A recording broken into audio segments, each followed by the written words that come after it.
On a dark October night in 2013, Hanlon's pub in Cabra, a suburb on the north side of Dublin, was alive with the excitement of a 21st birthday celebration. The party was in full swing, and among the revelers was Greg Lynch, one of Dublin's most notorious drug dealers. As the clock approached 2:30 a.m., Lynch stepped outside for a smoke, unaware that danger was lurking in the shadows. As he walked onto the street, a gunman clad in dark clothing and a menacing balaclava approached him with a semi-automatic handgun. Without warning, the gunman shot Lynch at close range, the bullet hitting him in the face and shattering his jaw. Lynch crumpled to the ground, his world exploding into a symphony of pain. Chaos erupted as the gunman, fueled by ruthless intent, ran across the road, firing indiscriminately into the crowd of partygoers lingering outside. Amid the frenzy, 3 innocent women were wounded by the hail of bullets. With bullets still lodged in his head, Lynch was rushed to Mater Hospital in critical condition. There, he fell into a coma, his fate hanging by a thread as medical teams fought tirelessly to keep him alive. The aftermath of the shooting left a community in shock and a trail of questions about the motives behind such a brazen attack. As the investigation unfolded, it became clear that the gunman had not acted alone. He disappeared into the night, escaping in a light-colored BMW strategically positioned by an accomplice. The pieces of the puzzle began to fall into place, revealing a sinister plot orchestrated by a powerful figure in the criminal underworld. The mastermind behind the shooting was none other than one of Europe's most notorious crime lords. The attack on Lynch was not just a random act of violence, but a calculated move in the dangerous game of Dublin's criminal underworld. Lynch's survival was uncertain, and the motives driving such a ruthless attempt on his life remained a mystery. The incident left many wondering about the identity of the criminal left clinging to life and the dark forces at play. Who was Greg Lynch, and why was he targeted in such a violent manner? What events led to that fateful night at Hanlon's pub, and who was the shadowy figure pulling the strings behind the scenes? To uncover the truth, we delve into the murky depths of Dublin's underworld, exploring the life and times of Greg Lynch, his rise in the criminal hierarchy, and the dangerous enemies he made along the way. Join me in this video as we unravel the events leading up to the attempted assassination of Greg Lynch, the immediate aftermath, and the long-term implications for Dublin's criminal landscape. This is a story of power, betrayal, and the relentless pursuit of dominance in a world where loyalty is scarce and violence is a currency. Discover the truth behind the headlines and the real story of Greg Lynch. Let's delve into it. Greg Lynch, originally from the Oliver Bond Flats, has maintained a strong grip on the inner-city drug trade despite relocating to various addresses in the southern part of the city. Operating from the shadows, Lynch has turned the inner-city flat complex into a sprawling drug supermarket. The innocence of childhood in the area is marred by the grim reality of discarded needles and crack pipes littering the streets. Residents, gripped by fear and silenced by the constant threat of violence, have waged a silent war behind closed doors, tirelessly campaigning to rid their community of the drug scourge. Despite the surveillance of 11 CCTV cameras, the complex remains a haven for dealers. The illicit trade continues to thrive day and night, with the hustle and bustle of drug activity persisting amidst a landscape strewn with the remnants of addiction. Lynch's reign over illicit activities first came to a halt when the Garda National Drugs Unit arrested him following a major heroin bust near the Red Cow in South Dublin in 2003. Convicted in 2004, Lynch was sentenced to 8 years in prison, with 2 years suspended.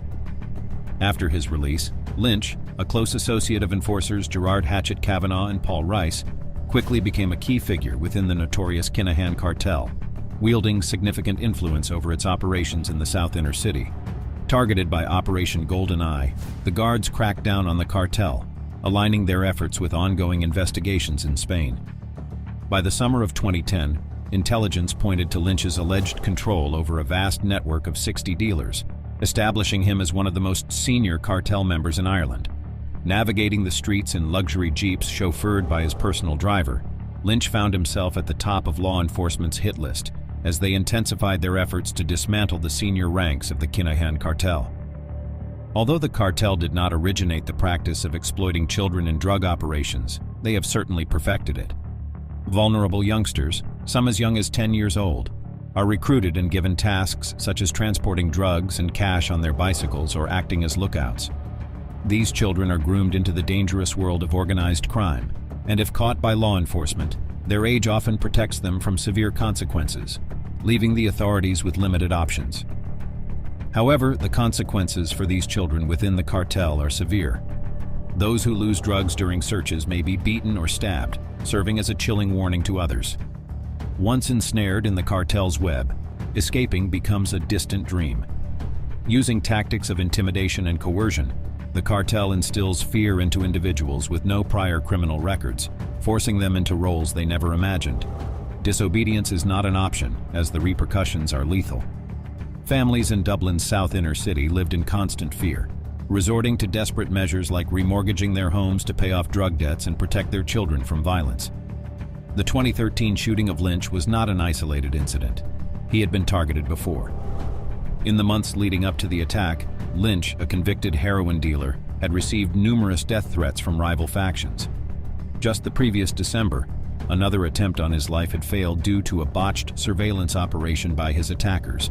While Lynch was recovering, his cartel allies accused fellow drug dealer Derek Bottler Devoy of orchestrating the attack at Hanlon's pub to seize Lynch's territory. The response was swift and brutal. Bottler's brother, Mad Mickey Devoy, became a victim of revenge. He was lured to his death, executed with 3 shots to the head and neck, and his body was dumped in a desolate laneway in Tallaght. Lynch's associates believed they had the right target when they killed Devoy after the shooting.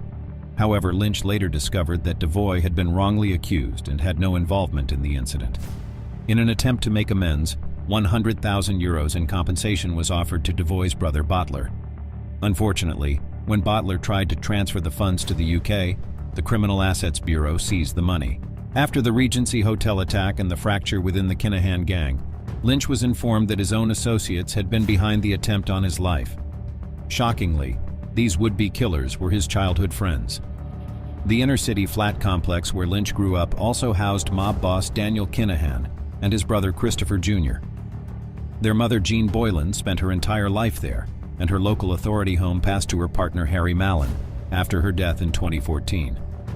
Lynch's father, Gerard Brady, shared a close friendship with the godfather Christy Kinahan, who also lived in the Oliver Bond flats for a long period.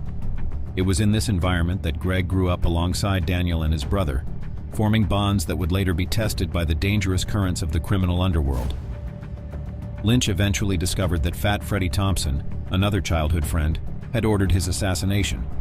Thompson's anger stemmed from Lynch's romantic involvement with a woman, a betrayal that sparked a deadly feud. Seeking approval from Daniel Kinahan, Thompson asked for permission to eliminate Lynch, which appeared to have been granted. The reason behind Kinahan's consent remains unclear, considering Lynch's significant role as one of his top dealers.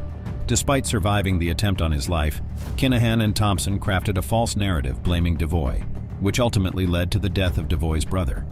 The intricate web of betrayal and deceit among childhood friends eventually unraveled, leaving behind a wake of devastation and fractured loyalties.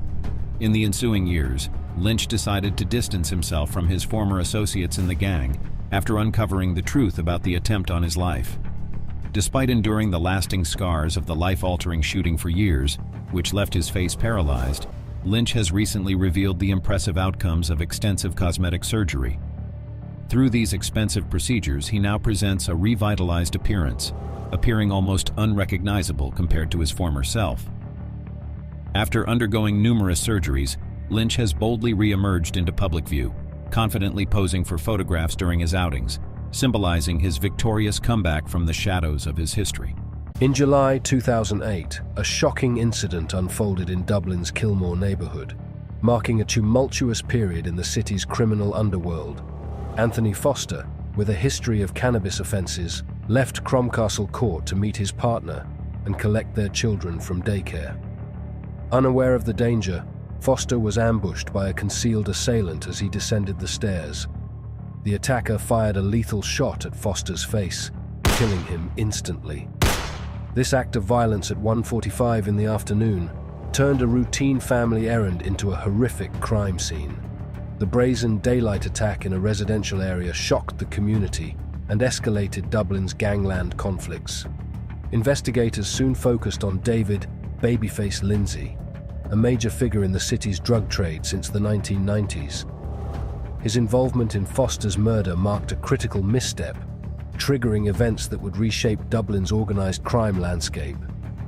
Authorities revealed that Lindsay meticulously planned Foster's attack, enlisting D. Griffins, known for armed robbery, who received substantial compensation for securing a motorcycle as the escape vehicle. This planning underscored Lindsay's serious intent and resources. Law enforcement swiftly apprehended D. Griffins for Foster's death, but an unexpected twist embarrassed the police. D. Griffin escaped custody by exploiting a defect in his cell's lock, leaving authorities in disbelief and under public scrutiny. This incident highlighted organized crime's reach and law enforcement vulnerabilities. Anthony Foster's calculated murder stemmed from a bitter conflict between David Lindsay and former ally Michael the Panda Kelly in North Dublin. By 2008, Lindsay and Kelly's relationship had soured over a substantial drug-related debt, with Kelly reportedly owing Lindsay millions. Once trusted, Kelly had become a rival, prompting Lindsay to target Foster, who had close ties to Kelly. Lindsay intended Foster's murder as a stark warning to Kelly, aiming to reassert his dominance in the criminal hierarchy. Lindsay's calculated move proved to be a critical misstep, as Foster's murder incited a furious response from Kelly. Dublin's criminal landscape was soon engulfed in a storm of vengeance and brutality with unforeseen consequences. Michael Kelly, residing on Swan's Nest Road in Kilbarrack, had a lengthy criminal record, including 15 convictions and a notable 1998 ecstasy possession case with a suspended sentence. Over time, Kelly's influence grew, making him a dominant force in North Dublin's drug trade, especially in the Coolock area. Kelly reportedly accumulated millions of euros from his extensive illegal activities. His rise was bolstered by a connection to major drug supplier Freddie Kinahan, which expanded his operations and profits, placing Kelly at the center of an international drug trafficking network. Kelly's criminal activities extended beyond drug trafficking. He gained a fearsome reputation linked to multiple homicides, with reports suggesting involvement in at least 6 murder cases. His wealth, territorial control, and alleged extreme violence made him one of the most feared figures in Ireland's criminal landscape. In response to Foster's murder, Kelly recruited Eric "Lucky" Wilson to eliminate Lindsay and his associate, Alan Napper. Wilson, with a history of violent crime, had previously been contracted by Lindsay to kill Kelly over a drug debt, demanding a kilogram of cocaine as payment. Known as Ireland's most prolific contract killer, Wilson took on the task of revenge. Less than a week after Foster's murder, Kelly orchestrated a complex deception leading to the swift and violent deaths of Lindsay and Napper. This act of vengeance sent ripples of fear through Dublin's criminal networks, marking a particularly dark period in the city's underworld history. Lindsay and Napper were last seen in County Kildare, intending to travel to Northern Ireland. Unaware, they walked into a trap set by Kelly, who had lured them with the promise of settling their financial dispute. Instead of resolving matters, Kelly directed them to a rural property in County Down, where Wilson awaited. Investigations revealed that Lindsay and Napper suffered severe physical abuse before their deaths. The PSNI found traces of Lindsay's blood at the scene, offering a glimpse into their final moments, but their remains were never found. Investigators and criminal circles believe the 2 men were killed and dismembered to facilitate disposal, with their remains likely discarded in the Irish Sea. This method of erasing all physical evidence became associated with Eric Wilson's modus operandi, adding to his fearsome reputation. Kelly's brutal retaliation sent a wave of fear through Dublin's criminal circles, solidifying his ruthless reputation. This was further cemented by his alleged connection to another high-profile killing in April 2008, where Anthony Russell, a man with an extensive criminal history, was fatally shot while socializing at the Ardley Inn. Known for drug distribution and armed robbery, Anthony Russell was part of Christy Griffin's criminal organization based in Sheriff Street, Dublin's north inner city. The gang engaged in drug trafficking, armed robberies, and truck hijackings, often targeting Dublin Port. Their reported association with the Dublin-based Provisional IRA added to their notoriety. Russell's murder, following closely after Lindsay and Napper's disappearance, heightened tension and violence in Dublin's underworld. These events underscored the intricate criminal alliances, rivalries, and brutal methods used to assert dominance within these networks. Kelly's alleged involvement in these high-profile murders solidified his reputation as a formidable figure in Ireland's criminal world, striking fear among both rivals and associates. In September 2010, another violent incident linked to Kelly's organization occurred when Sean Winters, a local drug dealer, was fatally shot in Portmarnock.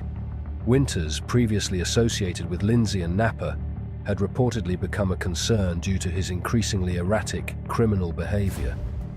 Authorities gathered intelligence suggesting Kelly's gang outsourced Winters' murder to a local group affiliated with the real IRA. This collaboration highlighted the intricate and interconnected nature of criminal factions operating in and around Dublin at that time. During this turbulent time, Michael Kelly faced constant threats to his life, prompting him to adopt a nomadic lifestyle. He moved between coastal regions in Spain and urban centers in the Netherlands, amid reports of a contract on his life. Law enforcement warnings pushed Kelly to seek safety in continental Europe. Despite being a father of three, Kelly chose to stay away from Ireland for his safety. Abroad, he reportedly formed new alliances with international drug trafficking groups, gaining a reputation in local criminal circles as a key facilitator.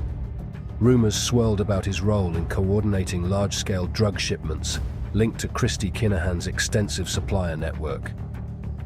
In the summer of 2011, Kelly returned to Ireland for the birth of his child, a rare visit that would prove fateful. On a September afternoon around 1 p.m., Kelly left his girlfriend's apartment on Marsfield Avenue in Clongriffin, a northern Dublin suburb. As he walked towards a friend's parked car, a silver Saab suddenly pulled out from nearby. Sensing danger, Kelly tried to escape, but was unable to evade the assailants. They opened fire from the Saab, using what appeared to be an AK-47 style rifle. The gunfire shattered the quiet afternoon, hitting Kelly with 14 bullets. After the initial shots, two attackers got out of the vehicle, approached Kelly, and fired several more rounds at close range, showing no mercy in the brutal assault. The assailants returned to their vehicle and callously drove over Kelly's bullet-riddled body before fleeing. Despite his severe injuries, Kelly managed to briefly call out his girlfriend's name. When law enforcement arrived, Kelly was found face down among scattered banknotes, having succumbed to his wounds, a grim scene marking the violent end of one of Ireland's most infamous criminals. The getaway vehicle, undamaged, was located a short distance from the scene, approximately a 10-minute drive away. Inside its trunk, investigators discovered the discarded weapons used in the attack, crucial evidence for the case. Michael Kelly's violent death signaled the conclusion of his notorious career in Dublin's underworld, shocking the city and prompting concerns about potential repercussions. Kelly's assassination was deemed the most significant in Ireland's gangland history since Eamon the Don Dunn's killing the previous year.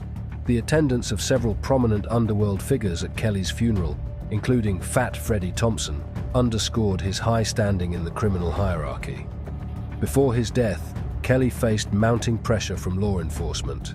The Criminal Assets Bureau took action, obtaining permission to sell 2 vehicles and a property linked to his illicit activities. Following Kelly's violent end, his personal life remained newsworthy. His widow, Caoimhe Robinson, later married Daniel Kinahan, another influential figure in organized crime. Their lavish wedding in Dubai in summer 2017 highlighted the interconnectedness of these criminal networks.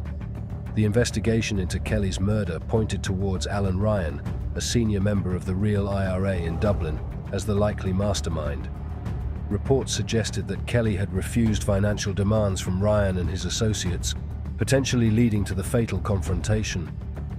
Ryan's rapid rise within the real IRA was notable, but his own story ended tragically when he became a victim of a similar style of attack in 2012, highlighting the cyclical nature of gang conflicts.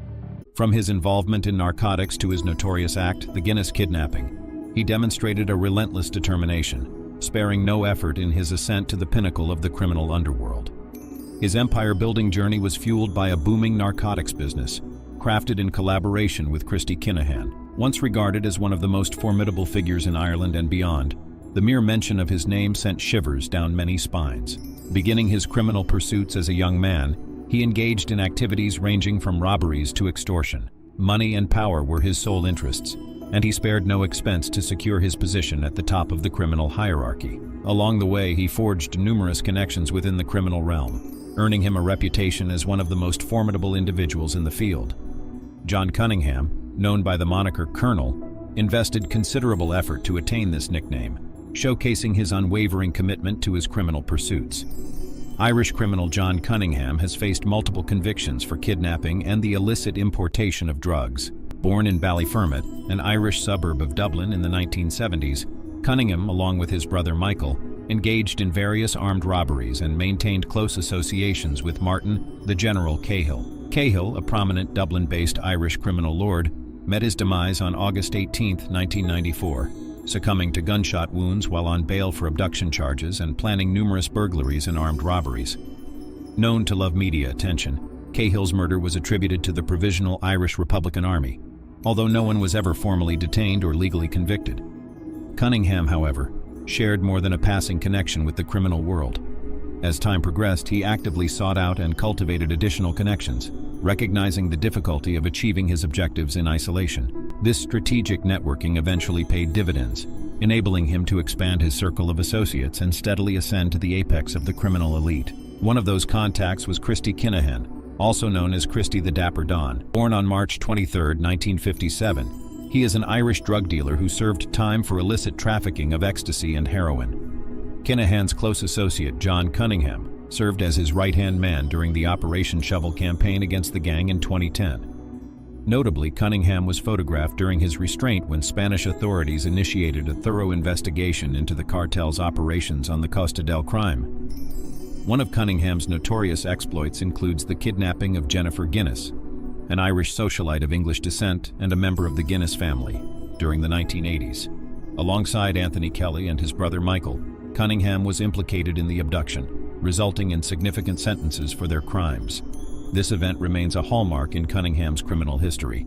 This meticulously planned operation required extensive effort, numerous sleepless nights, detailed planning, and substantial investments in equipment and finances, all geared toward a singular objective: extortion. The primary aim was to secure ransom money, but the operation held broader implications for their criminal careers. The perpetrators diligently shadowed their victim, monitoring her every move, patiently awaiting the opportune moment. When they deemed the time right, they didn't hesitate for a second to execute their plan. The unsuspecting kidnapping victim, Jennifer Guinness, had no inkling of what awaited her. She anticipated a routine day, blissfully unaware that her life was about to take a dramatic turn.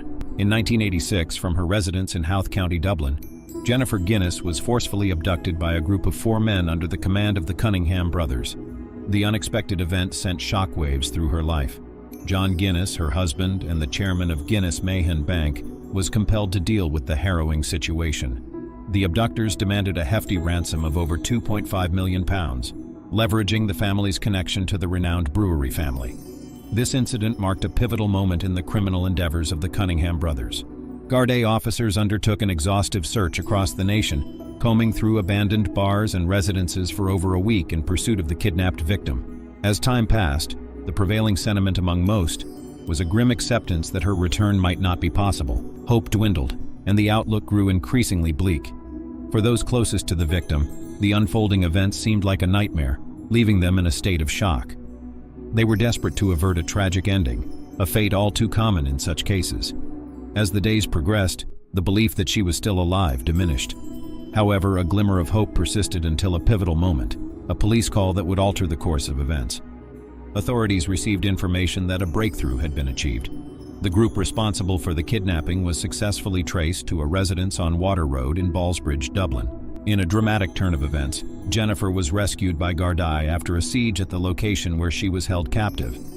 The kidnappers eventually surrendered following a brief exchange of gunfire and extensive negotiations. Notably, the ransom was not paid. Subsequently, 4 men were convicted in connection with the kidnapping. Michael Cunningham, for his role in the scheme, received a 14-year prison sentence. John, who was a year younger, faced a steeper penalty with a 17-year sentence. This marked the resolution of a high-stakes and emotionally charged ordeal. Following their capture, the perpetrators adopted a subdued stance, recognizing that their elaborate plan had reached its conclusion. In an unexpected turn of events, John Cunningham found himself in the company of Christy Kinahan at Mountjoy Prison. Kinahan was serving time after being apprehended in a Fairview apartment with a significant quantity of heroin in 1986. The hours spent together planning their actions during their sentence would play a pivotal role in shaping their futures, fostering a close bond forged by shared aspirations. Tragedy struck the Cunningham family in 2014 when Michael, John's brother, passed away from natural causes. The bond between John Cunningham and Christy Kinahan endured, and in January 2015, John, along with Martin Foley and Troy Jordan, attended Michael's funeral at the Church of Our Lady of the Assumption. Notably, in late 1996, John managed to escape from Shelby Abbey Prison while anticipating an early release. He then made his way to the Netherlands, immersing himself in illicit drug trafficking. In the Netherlands, Cunningham and Kinahan Sr. joined forces in the drug trade.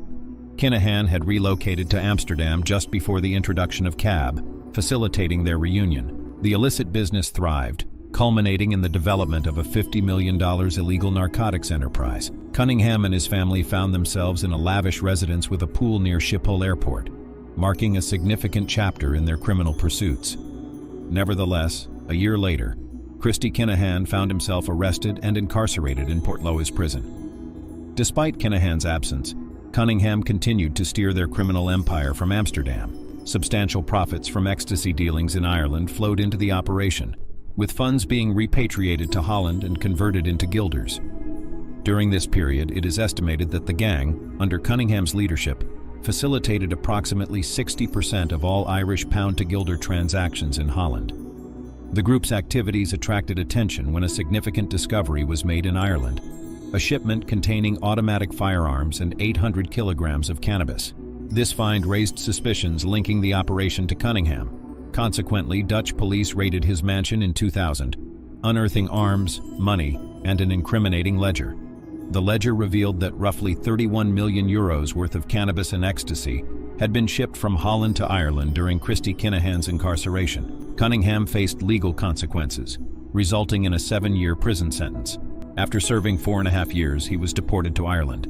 There, he completed the remainder of his sentence related to the abduction trial at Limerick Prison. Released in 2007, Cunningham relocated to Tallaght before making a move to the Costa del Sol in 2009. His purpose was clear: to serve as Christy Kinahan Sr.'s right-hand man in the Costa del crime. Surviving in the criminal world proved arduous, prompting individuals like Cunningham to forge alliances for mutual support in dealing with challenges and tasks. The journey to the top was fraught with unexpected obstacles, as many aspiring figures found themselves unprepared for unforeseen developments. In 2015, Ireland's primary anti-gang unit, the Drugs and Organised Crime Bureau, launched Operation Thor to target burglary gangs. This involved a specialized team of Garda officers using advanced vehicles to pursue criminals. Initially comprising 6 members, however, a significant upgrade occurred in 2016 when they added a silver Golf R to their fleet. This wasn't just any car, but one that had previously belonged to Liam Byrne, a prominent figure in the Byrne organized crime gang. During a raid on the gang in March 2016, 29 vehicles, including the distinctive Golf R, were seized. Liam Byrne, a prominent criminal in Ireland, leads the Byrne organized crime group, linked to the Kinahan Cartel. Despite his involvement in drug trade, gang conflicts, and gun smuggling, Byrne has never been imprisoned for organized crime activities. Who is Liam Byrne, known as Bugsy, and how did he become one of Ireland's top crime bosses and a trusted Kinahan associate? Born in October 1980, Byrne grew up in Crumlin, southwest Dublin, surrounded by a family deeply entrenched in crime. His father, James Jaws Byrne, has a criminal history, once associated with notorious robber Martin the General Cahill. Liam's mother, Sadie, comes from the Rowe family, closely linked to Dublin's organized crime scene. Benefiting from these connections, Liam ascended in Dublin's underworld, relying heavily on family ties, especially with relatives like Fat Freddie Thompson, Liam Brannigan, and Liam Rowe. 7 of his gang's 17 key members are first cousins from the Rowe family. The Byrne family resides in Crumlin, with Jaws owning the house despite lacking a legitimate income. Over the years, authorities seized cash and assets from their home, including a Rolex watch worth over 35,000 euros. Despite these actions, Jaws has never clarified the source of his wealth. From his early teens, Liam Byrne, known for his violent tendencies, engaged in drug dealing and robberies with a gang of teenage boys from Crumlin and Drimnagh. They were supplied drugs by Christy Kinahan, operating between Ireland and the UK. Liam received a suspended sentence for armed robberies at age 17, but later served time after attacking Trevor Donnelly with a baseball bat. Despite attempting to influence Donnelly's partner not to testify, she did, and was subsequently assaulted. Before Liam's imprisonment, his gang split following a Garda raid, leading to a feud between factions. Declan Gavin, a close friend of Liam, was killed in this conflict, with David Byrne, Liam's brother, testifying against the perpetrator, Brian Rattigan. Upon Liam's release from Mountjoy Prison in 2004, his teenage gang had transformed into a major drug trafficking organization led by Fat Freddie Thompson, fueled by supplies from Christy Kinahan. Liam joined Kinahan in Spain, coordinating drug and weapon shipments to Ireland before returning due to heightened scrutiny from Spanish authorities.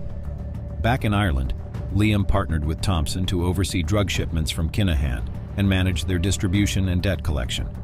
Thompson's departure in 2007 to 2008, prompted by a feud with the INLA, allowed Liam to assume leadership of the gang, later dubbed the Byrne Organized Crime Group by the Criminal Assets Bureau. For nearly 6 years, their focus was managing the Kinahan Cartel's operations in Ireland.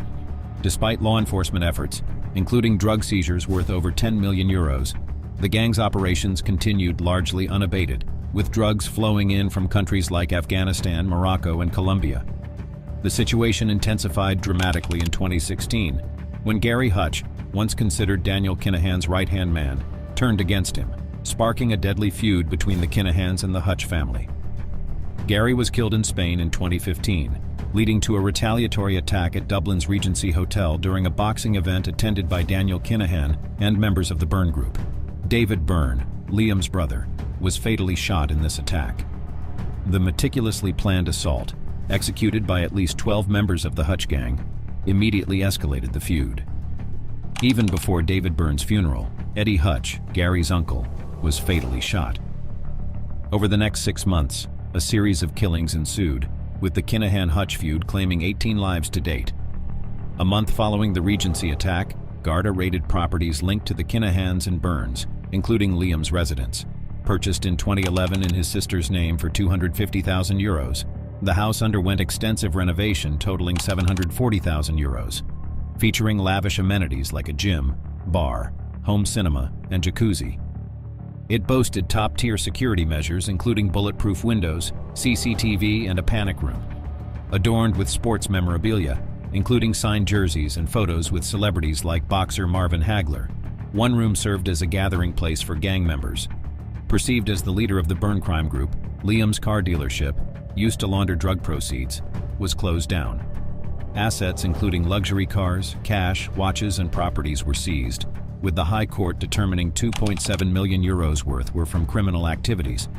Liam's house was confiscated and listed for sale in 2021 at €400,000, yet remains unsold.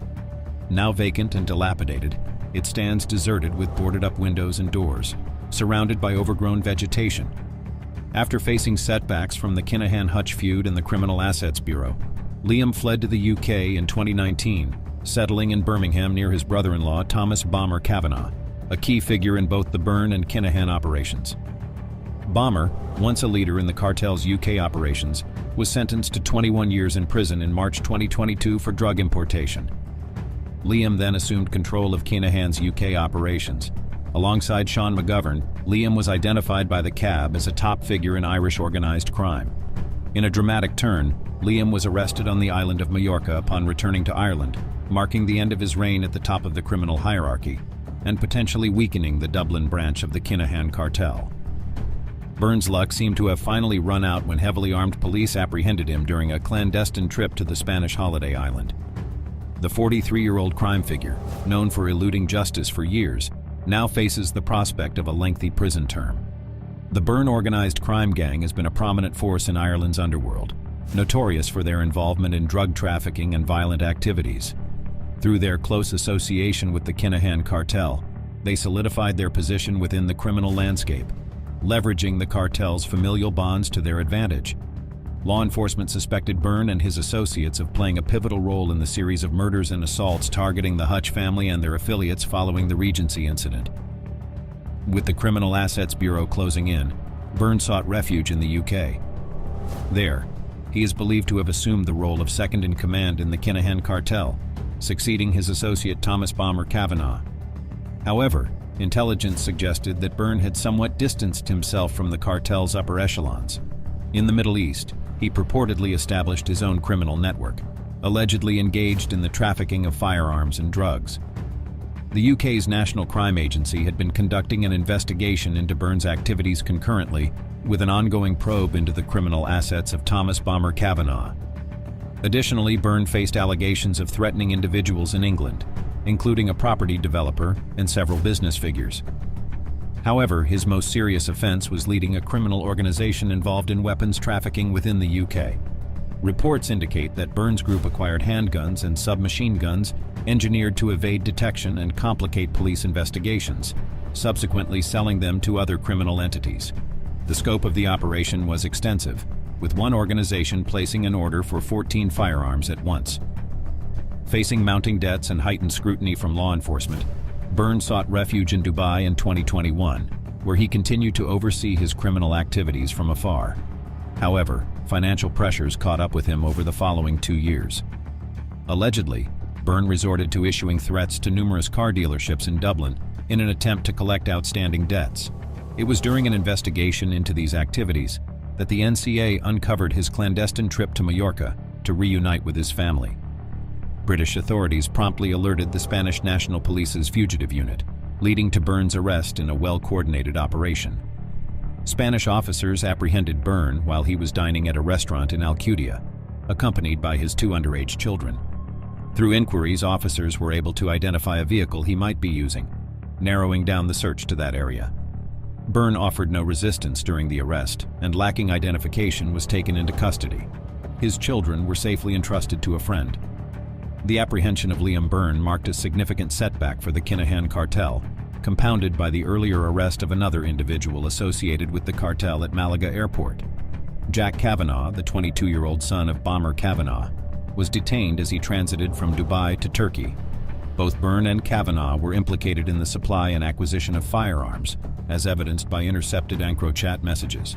These arrests were part of an intelligence-driven operation led by the UK's National Crime Agency, with collaboration from the Spanish National Police and the Irish law enforcement. The joint endeavor aimed to dismantle the Kinahan crime syndicate, a prime focus for law enforcement agencies due to its extensive involvement in organized crime. Subsequent to his arrest, Byrne appeared before an extradition judge in Spain, expressing his intent to contest extradition to the UK. However, he ultimately lost the extradition battle and was extradited in December of last year. Currently awaiting trial for his alleged participation in serious firearms and organized crime activities, Byrne shares confinement with some of the UK's most notorious criminals. Today's developments underscore the ongoing efforts of international law enforcement agencies to disrupt and dismantle organized crime networks. The collaboration between agencies across borders highlights the determination to hold individuals accountable for their illicit activities, contributing to the broader goal of enhancing public safety. On a gloomy morning in August, a palpable tension settled over the Westminster Magistrates' Court as Kavanagh materialized on the video screen, the connection crackling with uncertainty. The atmosphere was heavy with expectation, as the charges, each laden with the gravity of lethal weaponry, were meticulously recited. The infamous crime lord remained stoic, his arms folded, his countenance etched with unwavering determination. He absorbed every word with an eerie intensity. However, the courtroom was soon jolted by a bombshell revelation from the judge that sent shockwaves reverberating through every corner of the building. The implications of this revelation were dire. It was disclosed that Thomas Bomber Kavanagh, a senior figure within the notorious Kinahan Cartel, had struck a deal with the UK's National Crime Agency. The court proceedings revealed that Kavanagh had disclosed the location of a secret cartel arms cache in a bid to secure a reduced prison sentence, ultimately leading the authorities to the concealed cache of 11 deadly weapons. The pressing question at hand revolves around whether this daring gamble will yield success or result in a catastrophic reversal of fortune. The once revered kingpin now finds himself tarnished with the ignominious label of an informant and a duplicitous turncoat. His own associates, The very moles he relied upon are beginning to distance themselves from him. It's evident that Bomber Kavanagh has skillfully maneuvered himself into a perilous predicament that strikes fear into the heart of every criminal. Thomas Bomber Kavanagh, a figure of infamy within Ireland's criminal underworld, assumed leadership of the Kinahan Cartel's UK branch after relocating to the United Kingdom. He is known to be married to Joanne Byrne, the sister of Liam and David Byrne, solidifying his connections within the criminal world. Additionally, Bomber Kavanagh is affiliated with the Byrne crime organization, a significant component of the Kinahan's extensive criminal network. However, in the year 2022, the final act played out for the Kingpin as he faced a crushing 21-year prison sentence. This formidable punishment was meted out for his orchestration of a colossal €200 million drug smuggling operation, which was subsequently reduced to €36 million following his admission of guilt. Presently, a cloud of speculation envelops Kavanagh's interactions with law enforcement. As the investigation progressed, it came to light that Bomber was more than willing to divulge insider information about his criminal undertakings. His cooperation marks a stark departure from his previous stance, prompting the question, will he succumb to pressure now that another substantial prison term looms?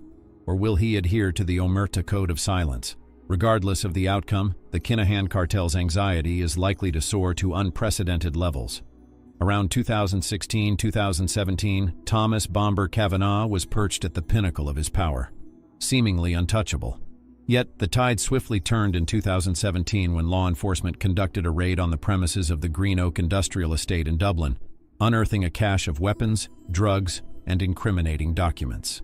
This event marked a pivotal moment that forever altered the landscape of Kavanagh's criminal empire. The raid set in motion an exhaustive investigation, with the Gardaí collaborating closely with the UK's National Crime Agency, ultimately leading to Kavanagh's current lengthy prison sentence. While he serves this substantial term, Kavanagh recently found himself back in court, facing charges related to firearms offenses. He stands trial alongside two co-accused individuals, Sean Kent and Daniel McLaughlin, as part of the same investigation that also resulted in his son, Jack, and brother-in-law, Liam Byrne, being arrested in Spain and subsequently extradited. During the investigation, intercepted EncroChat messages linked Liam Byrne and Jack Kavanagh to a network involved in procuring firearms for sale to other organized crime groups. Upon their extradition, they will face the same charges as Kavanagh, who is currently confronted with 5 firearms-related charges. The court also learned that Kavanagh had been accused of sourcing the 11 firearms discovered in Newry in May 2021. The sheer quantity of weaponry ordered by a specific criminal network is a testament to the scale of Kavanagh's operation in the illicit arms trade. From a law enforcement perspective, this case assumes immense significance. The investigation hinges on EncroChat handles and the intelligence gathered regarding firearms, some of which were found stashed in Ireland. The courtroom witnessed a truly astonishing twist as it emerged that Kavanagh had, in fact, played a pivotal role in guiding law enforcement officers to the weapons location in Newry. Evidently, Kavanagh had orchestrated the disposal of the arms and orchestrated their exposure to the police as part of a calculated plan. Officers from the NCAA, National Crime Agency, believed that Liam Byrne, Jack Kavanagh, and Sean Kent had conspired to obstruct justice by devising a scheme to disclose the whereabouts of the weapons, all in an effort to secure a reduced prison term for Thomas Kavanagh. Additionally, Peter Keating's name surfaced in this intricate web of criminal dealings. Keating, who is currently serving an 11-year sentence for his involvement in a failed assassination attempt on James Mago Gately, is suspected of still exerting control over a network of serious criminals operating in the Clondalkin area. Sean Kent stands accused of using the encrypted EncroChat from his prison cell to orchestrate this elaborate plot. In the court's view, he employed the code names Marcos, Cafu, and Firm Cleaner. The initial EncroChat messages came to light when the French authorities gained access to the communication platform and subsequently shared the intelligence with the NCA. As a result of the unraveling of these events, Bomber's criminal network suffered significant dismantling, with many threads tracing back to the Green Oak raid in 2017. This operation led to the discovery of the hidden weapons cache, triggering the decline of his once formidable criminal empire. The seizure of various documents linked to Kavanagh's gang unveiled critical insights into the cartel's primary smuggling routes for transporting trucks and weapons from Europe into the UK and Ireland. These documents were subsequently transmitted to the UK, where Kavanagh resided in the upscale Midland suburb of Tamworth. This, in turn, initiated a major investigation by the NCAA into an import-export firm. The ensuing raids effectively disrupted the Kinahan Cartel's money laundering operations, which had relied on a network of seemingly ordinary companies and money launderers without significant criminal convictions. Following the discovery of the hidden arms cache, law enforcement turned their attention to Bomber's criminal group in the UK. Eventually, the tracking device on a machine containing illicit drugs led officials to the port of Dover. This breakthrough allowed officers to scrutinize numerous other drug shipments. Thomas Kavanagh, along with his co-accused individuals, Gary Vickery and Daniel Kinahan, found themselves incarcerated as a result. However, a proceeds of crime case is still in progress, with a particular focus on Kavanagh's assets, including a stash uncovered at his residence in Tamworth, Birmingham. The records from 2017 illustrated how swiftly the Byrne organization, under Kavanagh's leadership, re-established itself in the criminal enterprise after the Regency Hotel shooting in February 2016. Just months following the tragic death of David Byrne, they were already hatching plans for new drug and weapon imports. By that Christmas, they were jubilantly celebrating in New York after successfully smuggling their first shipment. Nevertheless, their activities eventually unraveled, leading to law enforcement's discovery of the Green Oak location just a month later. The ongoing investigation into the significant firearms plot has been conducted in parallel with these events and is likely to signal the end of Bomber's criminal career, assuming it still exists at all. The mere suggestion that he may have cooperated with the police spells doom for Bomber Kavanagh in his dealings with the Kinahans. It's widely understood that the world of organized crime does not take kindly to informants. As Thomas Bomber Kavanagh hovers on the edge of an uncertain destiny, an intriguing question looms. Will he persist as a wellspring of revelations, collaborating with authorities in the hope of securing clemency? This is a query that not only intrigues the authorities but must surely pique the interest of the cartel as well. Considering that Kavanagh could potentially face an additional 20 years if found guilty on the firearms charge, cooperation with the authorities might be his only lifeline to reducing his prison sentence. Furthermore, this collaboration could have a ripple effect on the sizable criminal assets case currently looming over him, estimated at a staggering €42 million. As the former head of the Kinahan Cartel's UK division, Kavanagh possesses a formidable bargaining chip, one that likely has Daniel Kinahan racked with anxiety. Kavanagh was often seen as the right-hand man of Daniel Kinahan, and their alliance solidified following the Regency Hotel shooting, particularly in their involvement in the subsequent spate of murders. In a joint attempt to assassinate James Mago Gately, they both lost key associates when the Estonian hitman, Imran Arakas, made a critical error. Kavanagh's associate, Peter Keating, and Kinahan's confidant, Douglas Glynn, found themselves behind bars. The impending charges against Kavanagh likely add to the troubles he faces. Daniel Kinahan is certainly a wanted figure in Ireland, and the situation with Kavanagh could only exacerbate his legal entanglements. Kavanagh's extensive history with the Kinahan Cartel, spanning from its inception, potentially makes him an invaluable resource for the authorities. The cartel must be grappling with ways to impede any cooperation on his part, given the unfathomable levels of paranoia that pervade this underworld. It's evident that Bomber holds secrets that could have a profound and lasting impact on the criminal landscape. The demise of the Byrne crime group seems imminent, with one brother deceased, the other just extradited from Spain. The son-in-law, Bomber, likely negotiating with the police, and even his son, Jack, in custody. To top it off, cousin Fat Freddie Thompson is serving a life sentence for murder. The outlook appears bleak for the Byrne crime group, and it remains to be seen how this gripping saga unfolds. Dubai, renowned for its opulent lifestyle and towering skyscrapers, has garnered attention as a perceived sanctuary for criminals, drawing the focus of law enforcement agencies globally. Noteworthy among those seeking refuge in this glamorous metropolis is Sean McGovern, recognized as the right-hand man of Daniel Kinahan, a key figure in the infamous Kinahan Cartel. While there is widespread curiosity about why Daniel Kinahan, a notorious drug lord, remains free, a more pressing question emerges regarding the continued freedom of his trusted lieutenant Sean McGovern, also known as Macker. Unlike Kinahan, whose potential charges in Ireland are still uncertain despite being wanted and files being prepared, the situation for McGovern is unequivocal. A European arrest warrant was issued over a year ago in April 2022. This video will delve into the specifics of Sean McGovern's, or Macker's, criminal record and his current status as a fugitive. How is it conceivable that McGovern continues to lead a life of freedom and luxury? To truly comprehend the severity of this situation, we must explore McGovern's background and his affiliation with the Kinahan Cartel. Originally hailing from the Crumlin area, McGovern was once a pivotal figure in the Byrne organized crime group, maintaining a close relationship with its leader, Byrne.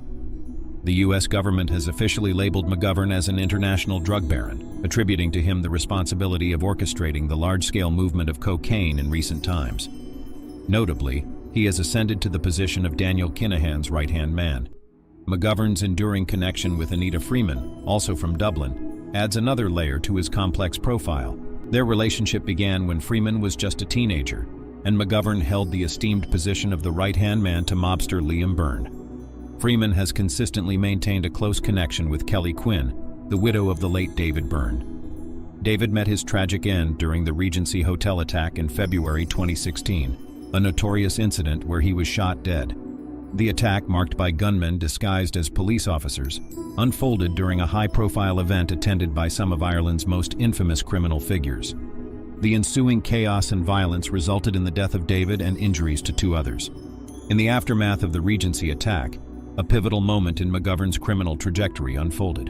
While prime target Daniel Kinahan managed to evade capture, McGovern, alongside another individual, survived a gunshot during the assault. This incident solidified his alliance with Daniel Kinahan, marking a turning point in McGovern's criminal career. Subsequently, he took on significant responsibilities, including recruiting hit teams, managing their finances, procuring weapons, and reporting directly to Daniel. Despite these ominous developments, McGovern's movements in the years that followed have raised numerous questions. His last known sighting was in Dublin during the summer of 2017, where he was seen enjoying a lavish meal with Byrne and cartel associate Liam Rowe.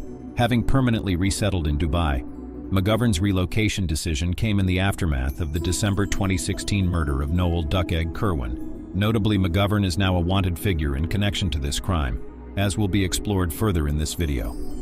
Despite the issuance of a European arrest warrant in April 2022, McGovern remains at large, seemingly untouched by Dubai authorities. A notable absence was marked when McGovern failed to appear at his father's funeral in Ireland in November 2022. Surveillance teams closely monitored the port of Rosslare for any potential return of the Kinahan Cartel fugitive to his homeland. Simultaneously, guards in Crumlin kept a vigilant watch on Our Lady of Good Counsel Church in Drimnog, where McGovern's father was laid to rest. Contrary to expectations, McGovern was nowhere to be found. This prompts the question: how does an individual with an extensive criminal record, accused of murder and being an international drug lord, continue to lead a life of luxury and freedom in Dubai, seemingly beyond the reach of legal authorities? Despite the issuance of a European arrest warrant in April 2022, McGovern has managed to evade apprehension in Dubai, raising questions about the lack of action by the Dubai police and the United Arab Emirates to extradite him. This has led to widespread speculation about potential corruption and bribery shielding him from justice. Dubai has, in essence, become the operational hub for the Kinahan Cartel, providing them with a base to function with relative impunity. While there were initial indications of cooperation between the United Arab Emirates and European police forces, tangible efforts to apprehend cartel members, including McGovern, have been notably absent. An intriguing aspect of this narrative involves Anita Freeman, McGovern's longtime partner, who also made the move to Dubai and secured residency permits. However, reports suggest that she might have returned to Ireland, facing challenges in reclaiming her seized home on Kildare Road 219 in Crumlin. The property is linked to the Byrne organized crime group's assets, which came under scrutiny from the Criminal Assets Bureau in 2018. This further adds complexity to the ongoing saga surrounding McGovern and the Kinahan Cartel. Investigations have brought to light a concerning revelation regarding Freeman's involvement in criminal activities linked to the Byrne Group and the Kinahan Cartel. It was uncovered that she had been making rent subsidies into Byrne's bank account, further complicating her association with the criminal undertakings of the Byrne Group and the Kinahan Cartel. An important detail emerged before the Criminal Assets Bureau took control of the house linked to Freeman. Prior to this transfer, the house underwent significant alterations, with fixtures and fittings, including the kitchen and bathrooms, being removed. Subsequently, the property was sold to the Dublin City Council and remained vacant for an extended period, underscoring the intricate web of transactions associated with the Kinahan Cartel. Within the Kinahan Cartel, Sean McGovern assumed a position of utmost significance during his residence in Dubai. He ascended to become Daniel Kinahan's most senior and trusted associate, playing a pivotal role in overseeing Kinahan's business ventures. McGovern's close ties extended beyond Kinahan to other key figures within the cartel, including Ross Browning, who has maintained an association with the organization for 2 decades. Browning, notably, shared a childhood friendship with the cartel's murder victim, Gary Hutch, adding further complexity to the intricate relationships within the criminal network. The murder of Gary Hutch in November 2015 is widely considered the catalyst for the lethal Kinahan-Hutch feud. This deadly conflict gained further gravity with the killing of Noel "Duck Egg" Kirwan in December 2016, underscoring the extent of McGovern's criminal involvement. Kirwan, a 62-year-old innocent grandfather, fell victim to a ruthless contract killing that was part of the ongoing feud. He was shot 6 times while seated in his car outside his partner's house in Clondalkin just days before Christmas. The heinous act occurred after Kirwan had dropped off his partner's daughter and granddaughter. The motivation behind Kirwan's targeting became painfully evident. He was believed to be singled out merely for appearing in a photograph alongside Jerry the Monk Hutch at the funeral of Hutch's brother, Eddie Hutch. Subsequent investigations by the Gardaí confirmed that Kirwan had no involvement in organized crime and had no affiliations with either side of the deadly Kinahan-Hutch feud. McGovern is alleged to have been present at the scene of Kirwan's murder, with suspicions surrounding his role, including issuing instructions to the shooter.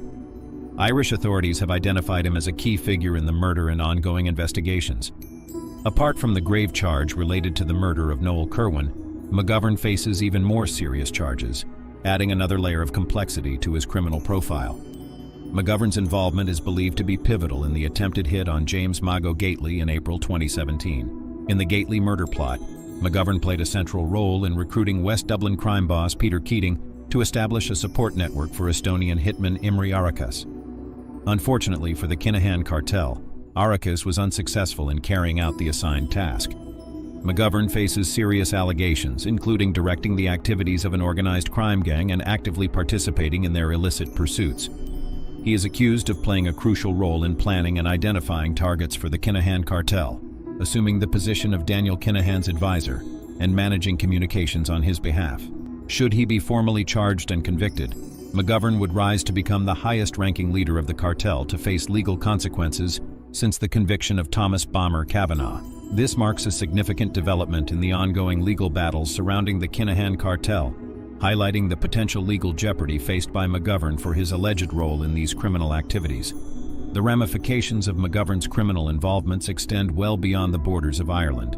The Kinahan transnational criminal organization is now mentioned alongside notorious entities such as Italy's Camorra, Mexico's Los Zetas, Japan's Yakuza, and Russia's thieves-in-law.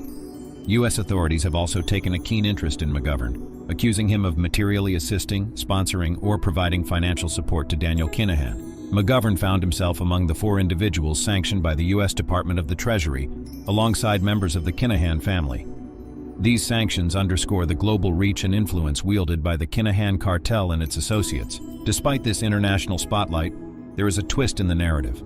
Last year, Christy Kinahan, the patriarch of the cartel, harbored suspicions that McGovern might be a confidential informant. Christy believed that someone within their ranks was sharing highly sensitive information with authorities, particularly concerning money laundering and other illicit activities. McGovern found himself under suspicion from the cartel's patriarch, despite the Irish authorities having already issued a warrant for his arrest.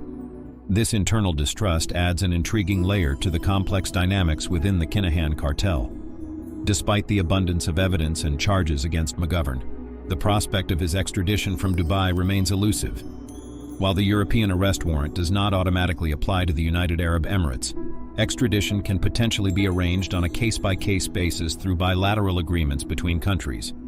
The Irish authorities, including the Garda, the Department of Justice, and the Department of Foreign Affairs, have actively pursued avenues to secure McGovern's extradition. However, the process has been marked by persistent delays and frustrations, prompting questions about the extent of the UAE's willingness to fully cooperate. The severity of the situation has prompted significant measures. A senior Garda officer has been stationed in the United Arab Emirates, specifically in Abu Dhabi, to oversee and coordinate investigations into the activities of the Kinahan Cartel and other Irish crime gangs operating in the region. This marks the first instance of the Garda establishing a permanent presence in the Middle East, underscoring the gravity of the Kinahan Cartel's activities and the imperative for international collaboration to bring them to justice. The complexities surrounding McGovern's extradition highlight the challenges inherent in addressing transnational criminal organizations and the necessity for robust international cooperation to counteract their influence. While there remains optimism that McGovern will eventually face extradition and legal consequences, the persistent delays and apparent inaction raise legitimate concerns. The recent case of Byrne, another associate of the cartel, adds weight to the perception of Dubai as a secure haven for Irish criminals. Byrne, who resided in Dubai while facing firearms-related charges in the UK, was only apprehended in Majorca after traveling to meet with his family. The looming question persists: when and where will key Kinahan Cartel member Sean McGovern be arrested to face criminal charges? The uncertainties surrounding his potential arrest and legal proceedings leave the narrative open-ended. In the heart of Dublin's south inner city, Crumlin and Drimnagh were more than just neighborhoods. They were the epicenter of a criminal underworld that shaped the destinies of many. This world, steeped in violence and power struggles, was where Liam Rowe, known as Bop, made his mark. Born into a world where survival meant navigating the treacherous waters of crime, Rowe's early life was a stark contrast to the more glamorous aspects of his later years. Crumlin, with its tightly knit community, was a place where every street corner and alley held memories of struggles, conflicts, and alliances. Rowe's upbringing in this environment exposed him to the harsh realities of street life. The area's grim reality was painted vividly by the constant presence of gangs and the ongoing feud that defined the local criminal landscape. Rowe's early forays into street trading and petty crime were a precursor to his deeper involvement in the criminal world, laying the groundwork for his future as a significant figure in Dublin's underworld.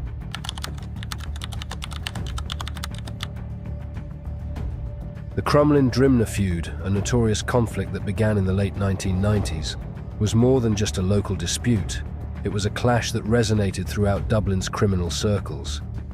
The feud was characterized by a series of bloody confrontations, each more violent than the last, and left a trail of devastation in its wake.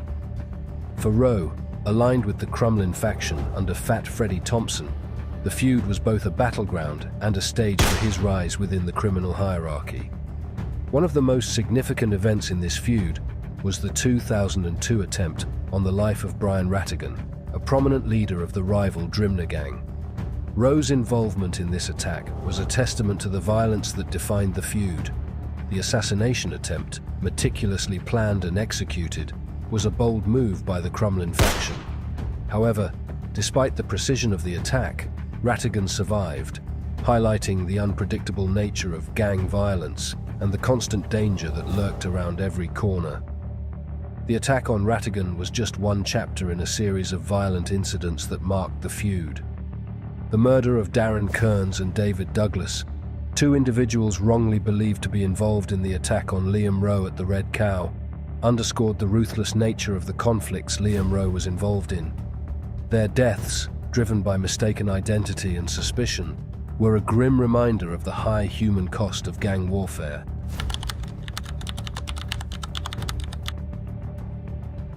As the 2000s progressed, Rowe's role within the Kinahan Cartel evolved. From a street-level enforcer, he rose to become a key figure in the cartel's operations. This transformation marked a significant shift in Rowe's responsibilities, moving him from direct involvement in violent acts to a more strategic role in managing the cartel's operations. His ascent was a reflection of his skills and his ability to navigate the complex dynamics of the criminal world. Rowe's new role involved overseeing logistics, managing drug trafficking routes, and securing properties for the cartel. This shift from foot soldier to a high-ranking operative was accompanied by a change in Rowe's lifestyle. His rise in the cartel was marked by luxury and excess, a stark contrast to his earlier, more modest existence. Rowe's new wealth allowed him to indulge in a lifestyle that included designer clothing, luxury cars, and extravagant vacations. This transformation was a testament to the power and influence he wielded within the cartel. Despite his elevated status, Rowe remained a target for law enforcement. His high-profile lifestyle and connections to the Kinahan Cartel made him a prime subject for investigations by the Criminal Assets Bureau. Rowe's attempts to maintain a low profile were often undermined by his visible wealth and the frequent scrutiny from the authorities. His high-stakes lifestyle, coupled with ongoing legal threats, created a precarious balance that defined his later years.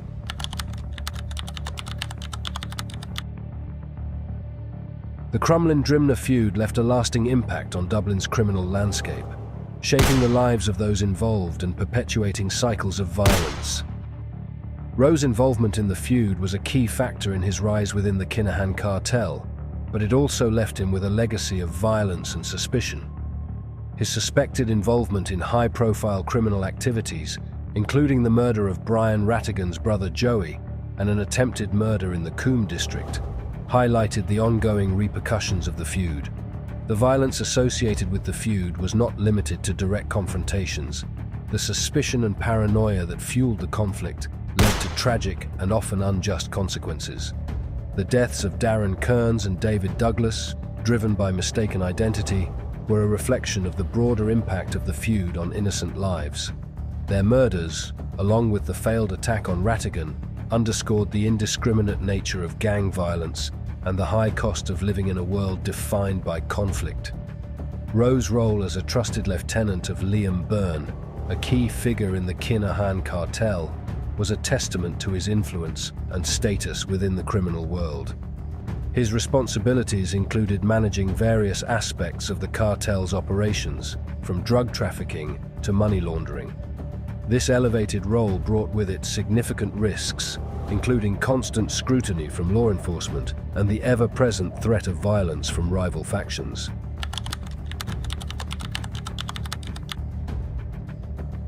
By the late 2010s, Rowe's life had become a complex interplay of luxury and danger. His high-profile lifestyle, characterized by luxury cars, designer clothes, and extravagant vacations, was a stark contrast to the ongoing threats and scrutiny he faced. The Criminal Assets Bureau's investigation into Rowe's finances and lifestyle highlighted the contradictions in his life. Despite his claimed unemployment, Rowe's substantial wealth and lavish lifestyle were a source of ongoing concern for the authorities. Rowe's involvement in high-profile criminal activities, including the murder of Joey Rattigan and the attempted murder in the Coombe district, continued to haunt him. These activities, along with his high-profile lifestyle, made him a target for both law enforcement and rival gangs. The relentless pursuit by the Criminal Assets Bureau and the constant threat of violence underscored the precarious nature of Rowe's position within the Kinahan Cartel. The Regency Hotel attack in February 2016, which resulted in the murder of David Byrne, Rowe's cousin and a fellow Kinahan affiliate, was a significant event in the ongoing feud. The attack, carried out by the rival Hutch gang, highlighted the escalating violence and the personal cost of the conflict. Rowe's response to the attack, including his actions during the Regency Hotel incident and the subsequent legal battles, was a testament to the high-stakes nature of his life within the cartel.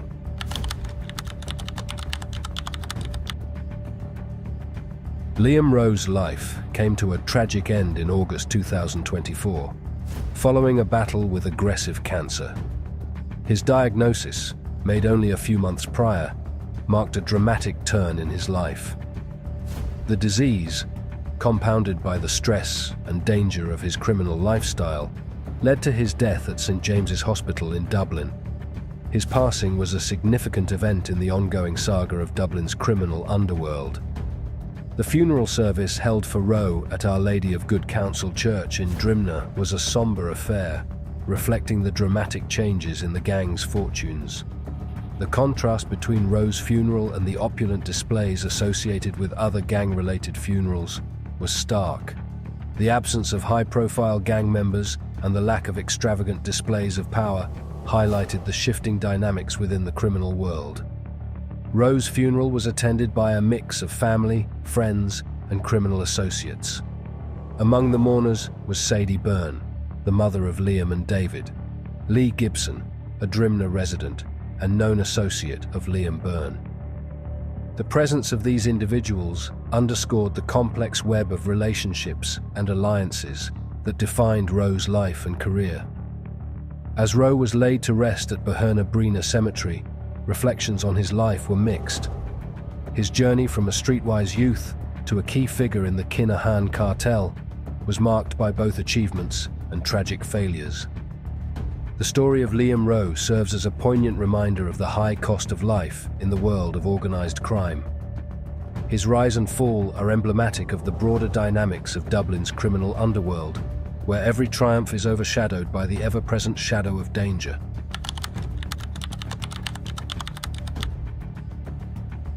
The legacy of Liam Rowe is a reflection of the broader patterns of organized crime in Dublin. His life, marked by ambition, violence, and eventual decline, is a testament to the high price of living a life on the edge.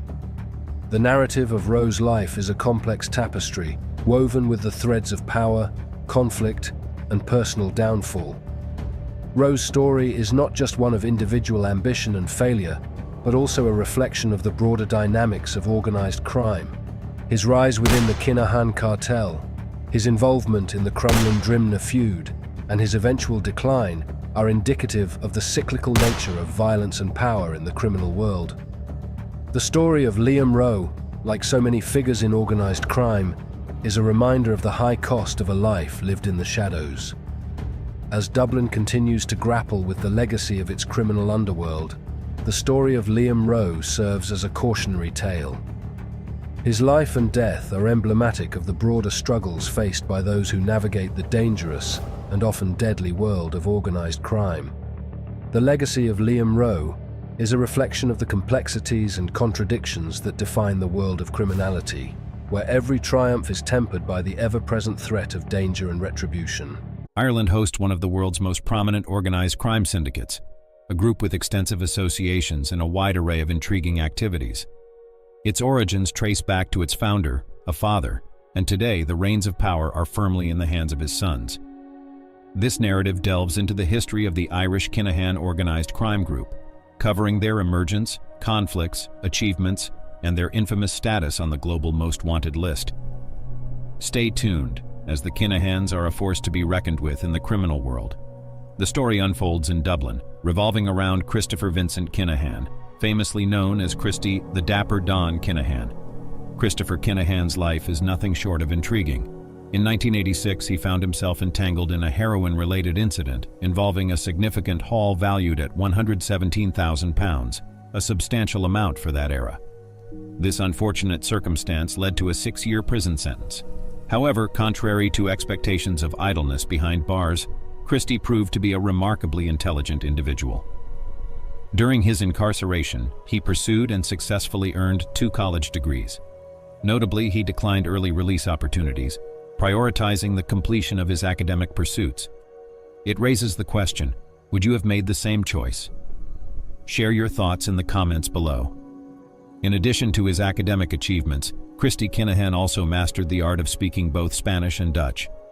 It's widely believed that Christy is proficient in 5 languages, a skill that greatly facilitated his establishment of international connections within the criminal underworld. And establish them he did. Christy Kinahan's journey into a life of crime was not predetermined. It was a conscious choice he made.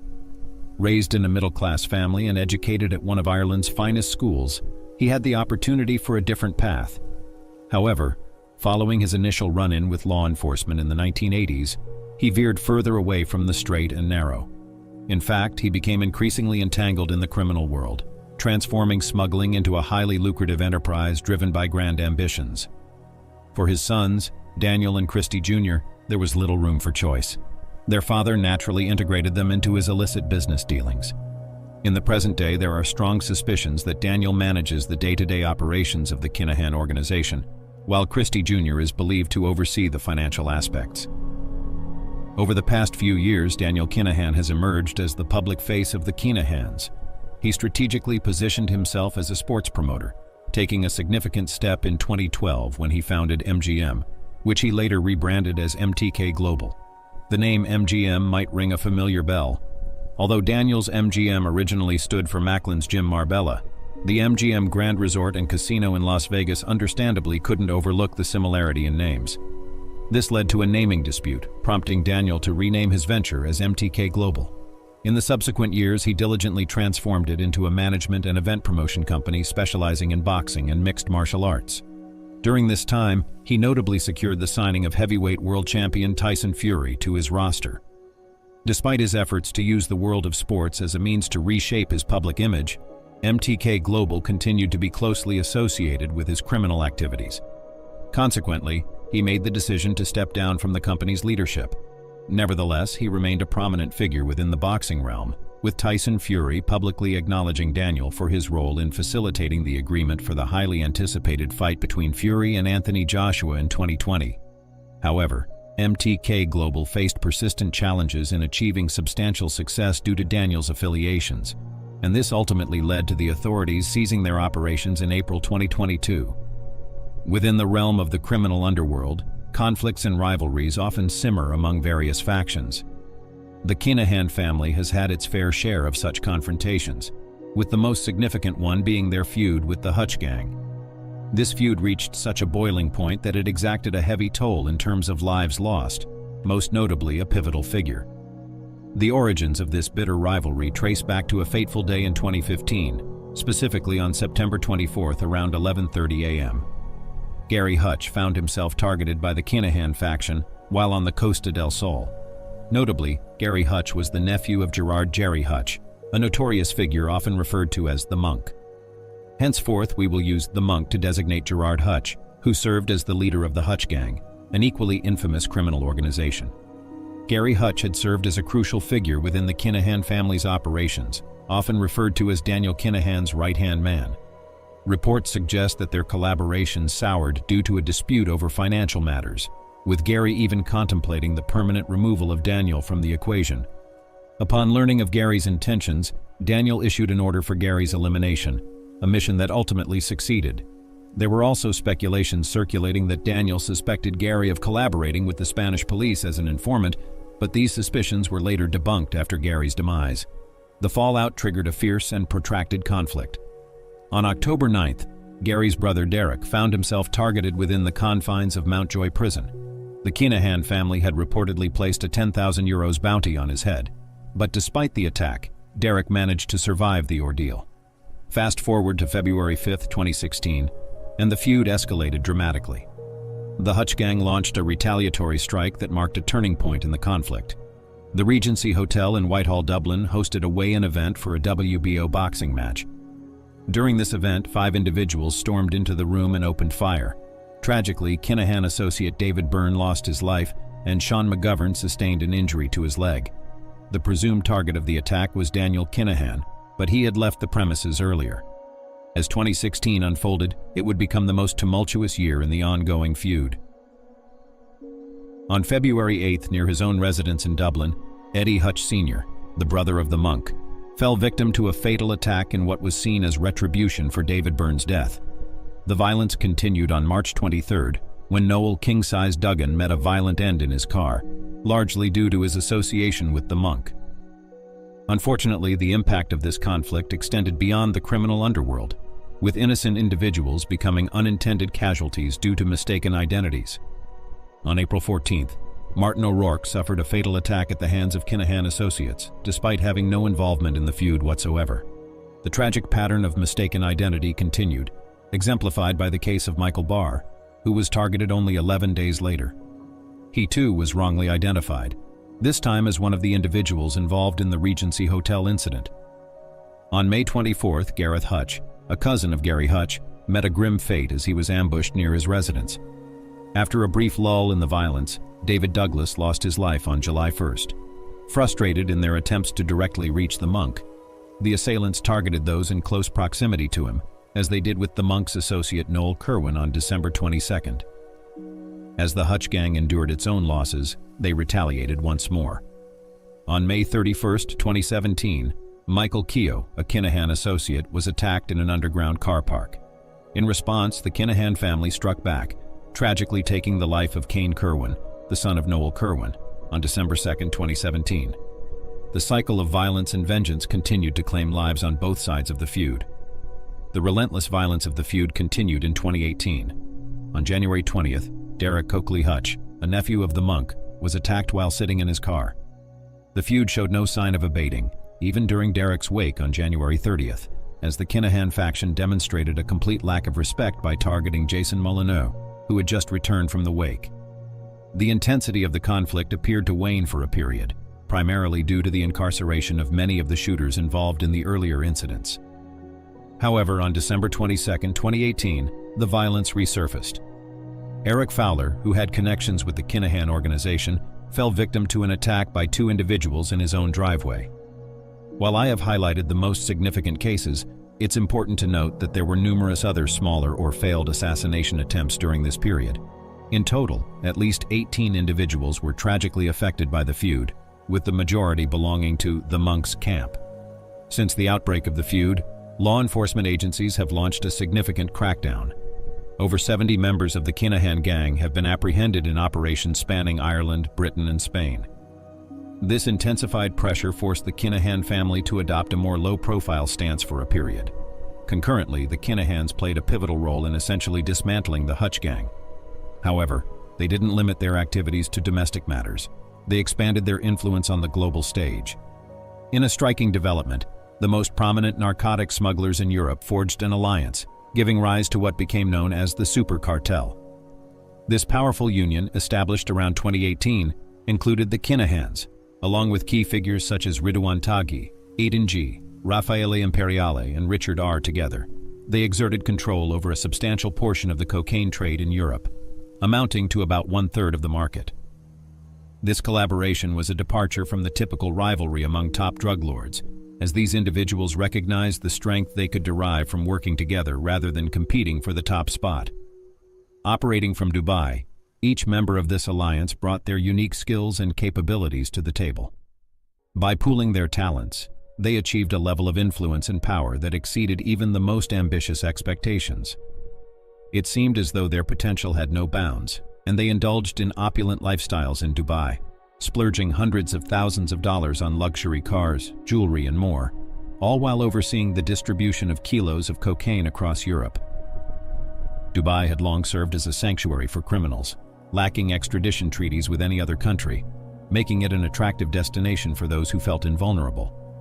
However, in recent years, foreign nations exerted pressure on Dubai to take action against these criminals, who had been living freely and feeling untouchable within its borders. Unfortunately for the criminals, their immunity came to an end.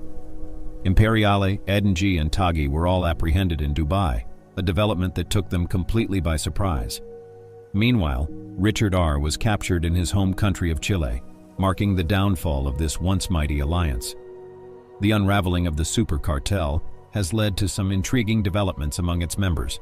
Raphael Imperiale, for instance, is currently engaged in discussions with Italian law enforcement, cooperating as an informant. Aidan G., on the other hand, encountered a stroke of luck. According to Dubai police, the Netherlands took an unusually long time to send the necessary extradition papers, which ultimately led to Aidan's release. This unexpected turn of events has compelled Aidan to maintain an exceptionally low profile for obvious reasons. Meanwhile, Ridwan Taghi's trial continues in the Netherlands, with the expectation looming that he will receive a life sentence upon conclusion. This leaves the Kinahan family as the last standing members of the Super Cartel, as Aidan G. remains in hiding. The heat on Daniel Kinahan, who had also resided in Dubai, prompted him to seek a new sanctuary after the capture of his associates. He is actively searching for a secure location, far removed from the reach of American law enforcement. Rumor has it that he may have found refuge in either Qatar or Kazakhstan. Kazakhstan appears to be a familiar destination for Daniel, as he has visited the country multiple times. His last recorded visit was in July of 2019, during which he participated in a charity event in Astana, where he made a noteworthy $140,000 purchase of a Champions League final ball signed by Virgil van Dijk, all in support of the Snow Leopard Foundation. However, not long after these rumors began to circulate, the Kazakh embassy in London officially confirmed that the sanctioned mob boss could not seek refuge in their country. They pledged their cooperation with international investigations, leaving Daniel Kinahan still in search of a secure sanctuary. The same dilemma extends to his brother, Christie Jr. Christie Sr. was initially believed to reside in Zimbabwe on a 12-month visa. However, Zimbabwean authorities decided to block any move toward a permanent stay for Christie Sr., citing concerns that Zimbabwe might become a new hub for his smuggling operations. Leaked documents obtained by the International Consortium of Investigative Journalists revealed that Christie Sr. had been involved in a bold attempt to purchase 9 Havilland Canada DHC-5 Buffaloes from the Egyptian Military Air Force. These Buffaloes are renowned for their short takeoff and landing capabilities, making them ideal for swiftly maneuvering on short airstrips, a perfect fit for cocaine transportation. Presently, Christie Sr. has resorted to using air ambulances in Africa to facilitate the transportation of illicit goods. It has come to light that the cartel has successfully co-opted officials and secured landing strip usage, effectively taking control of a critical transport route to Europe. This development has elevated the Irish gang to a position of significant importance, second only to the Colombian cartels, effectively giving them command over Africa's highly profitable coke corridor. The situation remains fluid, and I will continue to closely monitor whether Christie can secure permanent residency in Zimbabwe. As of now, the whereabouts of these individuals remain shrouded in mystery, a situation they undoubtedly prefer. The one party keen to ascertain their locations is the U.S. Department of State. As of April 2022, Daniel, Christie Sr. and Christie Jr. all feature on the most wanted list, with a reward of up to $5 million for information leading to their arrest or financial disruption of the group. This substantial sum has motivated significant intelligence sharing from underworld sources in Ireland and beyond, as reported by Garda, the National Police Service of Ireland. The Garda's statement raises a compelling question. Are they using a bluff to play mind games with the Kinahans, or do they genuinely have individuals coming forward due to the offered reward? The answer to this question remains uncertain and open to speculation. It's plausible that the reward has indeed incentivized some individuals within the criminal underworld to provide information, given the substantial sum involved. However, law enforcement tactics often involve a degree of strategic messaging to apply pressure on criminal organizations, so it could also be a combination of both. In a bid to prevent Kinahan-related crime from reaching U.S. shores, a significant number of individuals, approximately 600 with alleged links to the Kinahans, have been placed on a U.S. travel ban list. The hacking of encrypted messaging databases has proven to be a turning point, leading to numerous criminal cases and the exposure of intricate underworld structures and connections. While the Kinahans are the last group standing from the super cartel, their fellow members now find themselves either incarcerated or maintaining an extremely low profile. While most are still awaiting sentencing, many anticipate lengthy prison sentences. With law enforcement agencies worldwide growing increasingly determined to apprehend the Kinahans, it appears to be only a matter of time before their reign comes to an end. The streets of Dublin have long been witness to the ebb and flow of criminal activity, but few conflicts have left as deep a mark on the city's recent history as the Kinahan-Hutch feud. This violent struggle between two prominent crime families has not only claimed numerous lives, but has also torn apart communities and left innocent bystanders caught in its deadly crossfire. At the heart of this narrative lies the story of John Hutch, a man whose life became irrevocably entangled in a web of violence despite his lack of criminal involvement.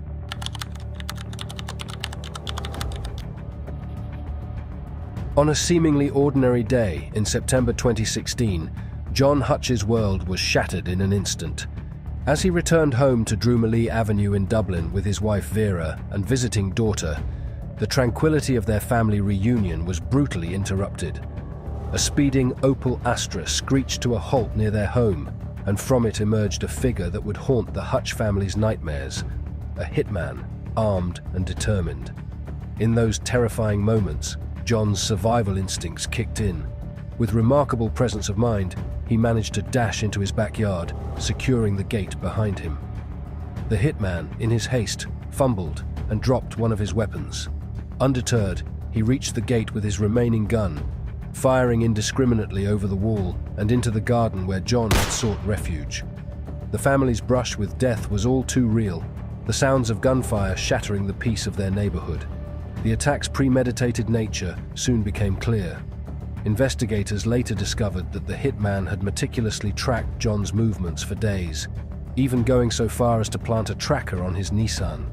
The getaway vehicle, the Opel Astra, was found burned out, a common tactic used by criminals to destroy evidence. While John Hutch escaped with his life, the incident left an indelible mark on the family, particularly his daughter, who witnessed the entire horrifying ordeal. This attack was not an isolated incident. but part of a larger, more sinister campaign of violence. John Hutch, despite his lack of criminal connections, found himself in the crosshairs of one of Ireland's most dangerous criminal organizations, the Kinahan Cartel. His only crime was being the brother of Jerry the Monk Hutch, a figure well known in Dublin's criminal underworld.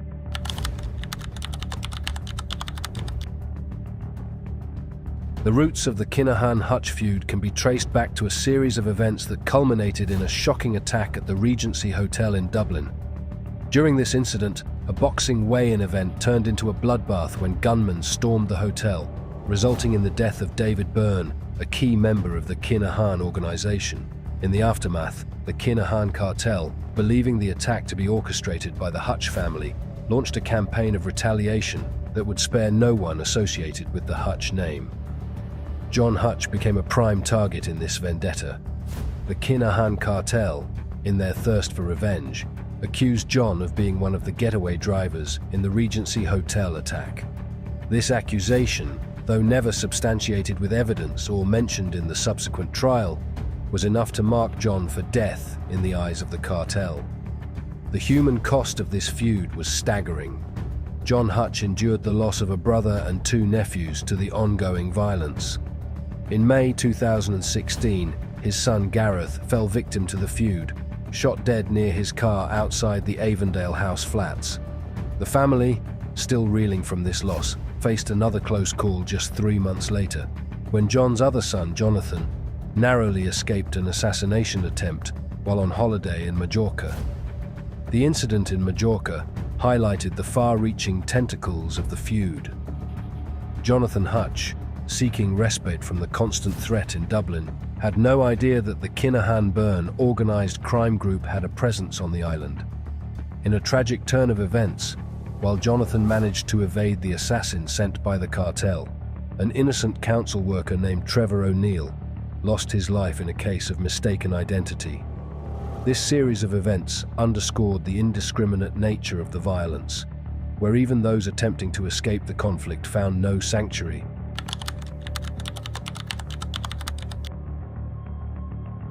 As the Hutch family grappled with grief and constant danger, another player entered the stage of this deadly drama. Michael Carroll, a notorious figure in Dublin's criminal underworld, saw an opportunity in the chaos of the Kinahan-Hutch feud. Carroll's background was a tapestry of criminal activity, a seasoned petrol station robber with a history of violence and a severe drug addiction. His rap sheet boasted nearly 60 convictions, ranging from robbery and theft to drug offences and weapons charges. Carroll's ambition to climb the ranks of organised crime aligned perfectly with the Kinahan Cartel's aggressive campaign against the Hutch family. Struggling with a substantial drug debt to the cartel and responsible for the loss of 3 valuable drug stashes, Carroll saw a chance to settle his dues and gain favour with one of the most powerful criminal organisations in Ireland. The senior figures in the Kinahan Cartel, preferring to keep their hands clean, found in Carroll a willing executioner. Under the direction of Fat Freddie Thompson, a high-ranking member of the cartel, Carroll was tasked with carrying out acts of violence against specific targets, including John Hutch. This arrangement suited both parties. The cartel could maintain plausible deniability, while Carroll saw a path to power and prestige within the organization. Carroll's first major act in service of the Kinahan Cartel was the attempted assassination of John Hutch in September 2016. The attack, while unsuccessful, demonstrated Carroll's commitment to his new employers and set the stage for further violence. 6 months after the attempt on John Hutch's life, Carroll struck again. This time his target was Edward Staunton, another relative of the Hutch family. In a single night, Carroll made 2 attempts on Staunton's life, first in a hit-and-run incident and then, more directly, with gunfire. The brutality of these attacks shocked even hardened observers of the feud. Staunton, like many of the Hutch family's associates, had no known involvement in criminal activities, making him an innocent victim of a conflict that had spiraled far beyond its original participants.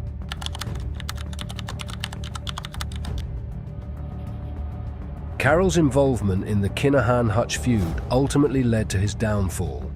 His actions, captured on CCTV and corroborated by witness statements, left a trail of evidence that eventually caught up with him. After fleeing to the UK, Carroll was extradited back to Ireland to face charges for his crimes. The legal proceedings against Carroll shed light on the extent of his involvement in the feud. He admitted guilt to attempting to kill Edward Staunton and possessing a firearm with intent to endanger life in the case of John Hutch. The court handed down a severe sentence, a total of 22 years in prison for his roles in both attacks. This sentence not only removed a dangerous individual from the streets, but also sent a strong message about the consequences of participating in organized crime.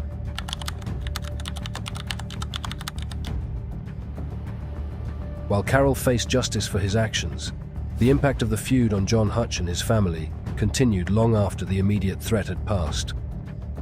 For 3 years following Carroll's attack, John lived a life marked by constant fear and vigilance.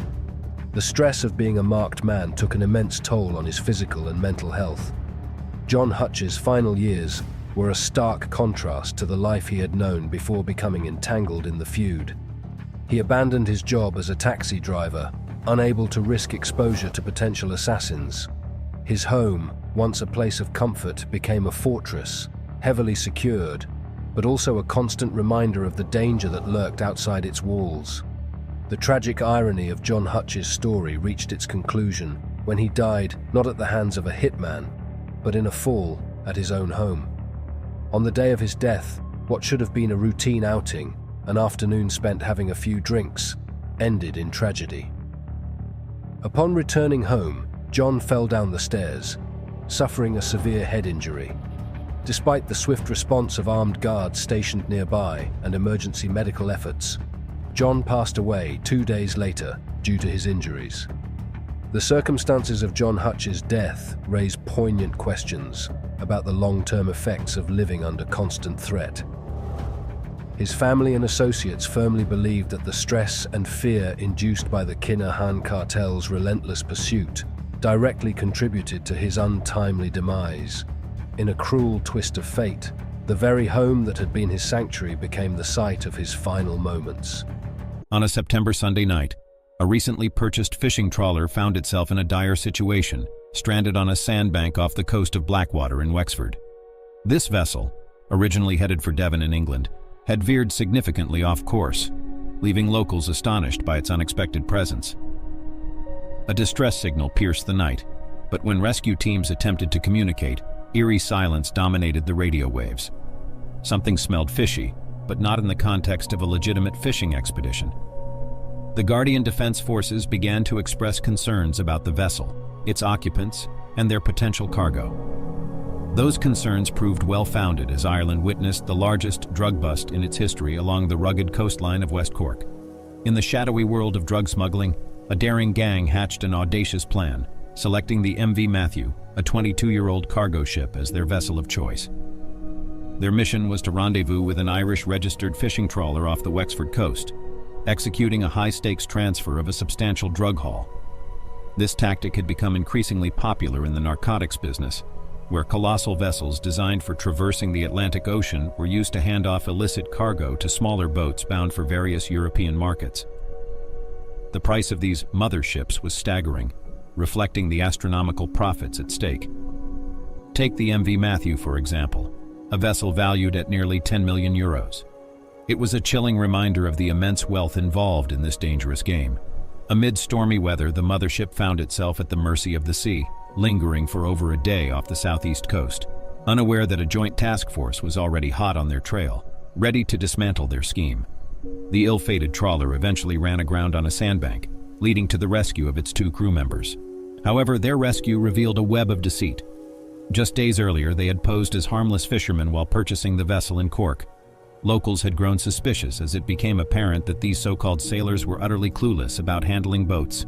In the face of rescue, authorities faced a challenge due to fierce weather conditions, preventing them from boarding the vessel. This left a chilling suspicion in the air, suggesting that the men had dumped millions worth of cocaine into the depths of the ocean in a desperate bid to escape justice. As information regarding the drug smuggling scheme gradually surfaced, an extensive collaborative operation unfolded. The effort brought together the elite Army Ranger Wing, ARW, of the Defense Forces, customs officers, and a specialized unit dealing with drugs and organized crime within the Garda. The trawler had reportedly been in contact with the mothership and was being monitored by the Joint Task Force since the previous week. Furthermore, the maneuvers of the mothership were highly suspicious and consistent with drug trafficking. The Garda soon believed that both vessels were engaged in the importation of cocaine into Ireland, and they knew they had to search the ship quickly as the Navy closed in on the mothership. The mothership, realizing it was cornered, made a desperate bid to escape Irish waters. On board, the crew, aware that the net was closing in, frantically attempted to burn their illicit cargo, ignoring warnings. In response, the Navy resorted to firing warning shots, a rare and dramatic measure. Elite operatives from the ARW were swiftly deployed by helicopter, fast roping down to the ship's deck in under 15 minutes. These highly trained operatives gained control of the colossal vessel, making headlines worldwide with its impressive length of 190 meters. Once the ship was safely escorted to Cork under armed guard, a meticulous search unfolded, led by determined Garda and customs officials. What they uncovered was staggering, an astonishing haul of over 2.25 tons of what experts believe to be pure cocaine, with official estimates valuing this seizure at 157 million euros. Yet, the true magnitude of this discovery exceeded mere numbers. This pure cocaine could have been transformed into an even greater fortune, potentially reaching 500 million euros after cutting and bulking up. The MV Matthew hosted a diverse crew, including 13 Filipino sailors earning a substantial wage of $1,000 a week. They embarked on a 5-week journey from Curaçao, a Dutch Caribbean island just north of Venezuela. Also present were 2 Iranians, the ship's captain, the first officer, and 4 Ukrainians, alongside a mysterious traveler bearing a Dutch passport. Initially, suspicion fell on 3 men, including the ship's captain and the 2 survivors from the ill-fated trawler. However, the web of suspicion widened, leading to the arrest of more suspects, bringing the tally to 8 individuals. The ship's captain, Sohail Jove, a 51-year-old Iranian national, emerged as a central figure in this seafaring saga. When apprehended, he carried over 50,000 euros in cash. Galvez's arrest came after an injury forced his evacuation from the ship a day prior to the raid. Whispers of a falling out with crew members added a layer of intrigue. After his arrest at University Hospital Waterford, officers seized a bag he had carried, which upon inspection revealed the vast sum of cash. It was deduced that this money must have been Jove's cut from the clandestine drug smuggling operation. The MV Matthew served as the mothership, carrying cocaine from the depths of South America to Europe. Investigators believed the ship had made at least one successful drug drop outside of Irish waters. It had left the waters off Venezuela on August 18th before heading to Curaçao in the Caribbean. It then crossed the Atlantic to Ireland. However, data showed that it had stopped off at the Canary Islands on September 16th, where investigators believed it had dropped off a similar amount of cocaine. Authorities suspected that the cocaine was supplied by one of the most notorious cartels in South America, the Gulf Cartel. Considering the quantity, it was clear that this organized crime group must have involved various European elements, and such a large shipment could not have entered Ireland's waters without the involvement of Irish criminals. Although several Irish gangs had direct links to South America, it was now believed that the Kinahan Cartel played a pivotal role in the conspiracy and funded the massive cocaine consignment. Garda investigators didn't believe the cocaine belonged to the cartel, nor did they suspect that its foot soldiers would be involved in selling it on the streets of Ireland if a portion of it had made it through. Instead, the Kinahans, known for their manipulation and financial prowess, were believed to have brokered a multi-million euro deal with the Gulf Cartel, financing this colossal cocaine consignment on behalf of multiple European gangs. It was a high-stakes gamble that cost them at least 15 million euros up front, with the promise of a staggering 500 million euros when the cocaine hit the streets. A Scottish organized crime group was believed to be directing the European end of the operations, while the Kinahans were suspected of facilitating the wholesale shipment from the Gulf Cartel. However, the tides turned swiftly, leaving the Kinahans and their accomplices in despair. The Gulf Cartel had been paid up front, but the promised profits vanished into thin air, leaving a void of lost opportunities and broken alliances. This loss was a major blow for the Kinahan Cartel, already reeling from relentless law enforcement actions. They had lost over 70% of their members, who were now in prison due to a series of successful police operations. The world of crime had been shaken to its core, leaving gangs scattered and their leaders scrambling. In conclusion, this operation marked the largest drug seizure in the history of Ireland, reflecting the determination of law enforcement to disrupt and dismantle drug networks. Transnational criminal groups were operating across the globe, necessitating cooperation with international partners. While some Irish gangs had ties to South America, the Kinahan Cartel's involvement in funding the massive cocaine consignment highlighted the complex dynamics of this illicit trade, resulting in a seismic blow to organized crime. In his bid to dismantle the opposing faction led by Brian Radigan amidst the turbulent Drimna conflict, Fat Freddie Thompson made a strategic move by enlisting the services of his trusted associate, Paddy Doyle. Known for his ruthless efficiency, Doyle was tasked with the roles of both enforcer and hitman, wielding fear and violence to assert Thompson's dominance. However, a critical misstep during one of his assignments resulted in Doyle finding himself on the dreaded Most Wanted list, marking a pivotal turning point in his criminal career.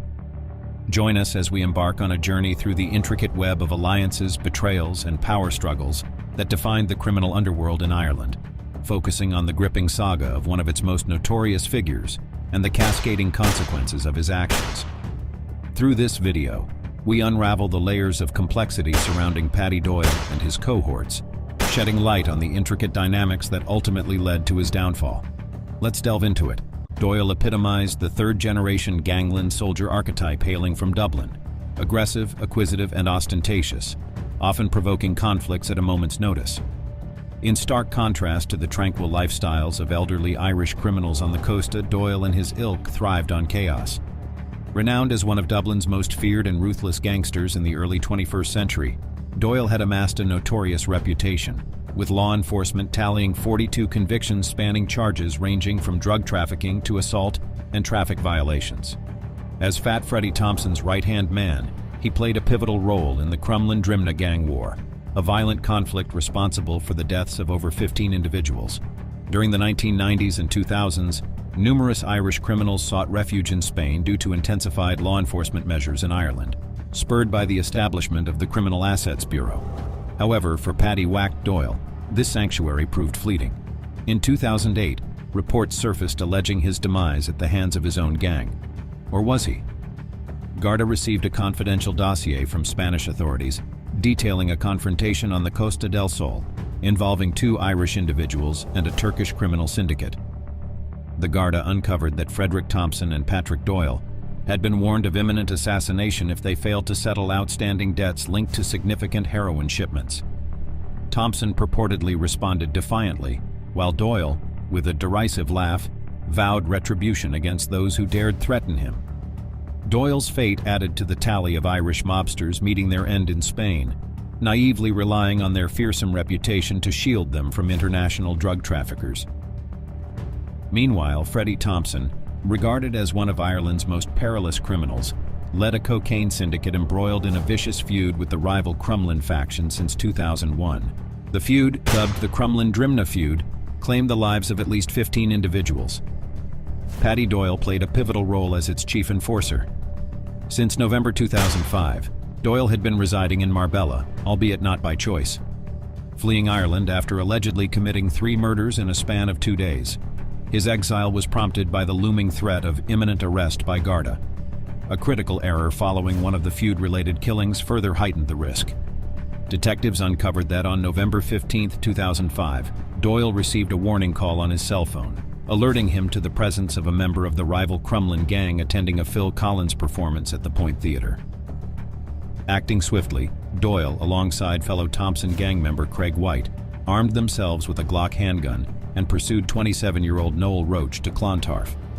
There, they fatally shot Roach 4 times as he sat in the passenger seat of a Ford Mondeo. Doyle then attempted to dispose of the getaway vehicle by setting it ablaze in a neighboring estate, but the plan failed when the car refused to explode, leaving traces of his DNA behind. Doyle promptly fled to Alicante and subsequently settled in Marbella. Notably, Garda were already investigating the gangs involved, as Doyle had been observed attending a meeting with fellow Thompson gang members Darren Gagan and Gavin Byrne at the Firehouse housing estate, just 2 days before the Noel Roach murder. Expecting a discussion on drug delivery, the unsuspecting victims found themselves at the mercy of Doyle's 9mm handgun. With chilling efficiency, He allegedly executed both men with shots to the back of their heads, leaving them lifeless before they could comprehend the danger. These murders, too, were tied to the escalating Drimna feud. Fast forward 4 years, Craig White found himself sentenced to life imprisonment for the Noel Roach murder, marking the first conviction in a string of gangland homicides. Meanwhile, Doyle remained a prime suspect in the assassination of Joseph Rattigan in Crumlin, July 2002. Rattigan, an 18-year-old member of the rival Crumlin gang, fell victim on Drimna's Cooley Road, becoming the feud's second casualty following Declan Gavin, who was suspected of being an informant. Rattigan's demise was ordered by Thompson's inner circle. Joseph was the younger sibling of Brian Rattigan, leader of the opposing faction, who was serving time for Declan Gavin's murder. In his Spanish exile, Doyle grew closer to Freddie Thompson and Gary Hutch, bonding over gym sessions, business dealings, and raucous nights at Marbella's Paparazzi Bar. Their activities entangled them with formidable international drug traffickers. Yet, despite his utility, Doyle didn't fit Christy Kinahan's vision for his syndicate. His propensity for violence and recklessness, coupled with his independent dealings with other criminal networks, made him a liability Kinahan preferred to avoid. At a certain juncture, Doyle and Thompson were introduced to a Turkish syndicate based in London, facilitating the influx of large quantities of inexpensive heroin from Afghanistan. However, Garda successfully intercepted these shipments led to significant financial losses for the criminal outfit, rendering Thompson and Doyle unable to meet their obligations. Consequently, tensions escalated, drawing not only Thompson but also Doyle into trouble. In addition to his dealings with Thompson, Doyle engaged in side ventures with an English dealer named Simon Cowmeadow, who was evading authorities after a 2007 arrest involving a substantial quantity of ecstasy pills. The same year witnessed an incident with far-reaching repercussions. Though the exact details remain unclear, both Cowmeadow and Doyle found themselves implicated in the disappearance of €500,000 belonging to Christy Kinahan. As history has shown, crossing a cartel comes with dire consequences. Cowmeadow met his end in Amsterdam, shot and dumped from a moving vehicle in November 2007. Despite Doyle's palpable anxiety about his own fate, months passed without incident, until a pivotal afternoon on February 4, 2008.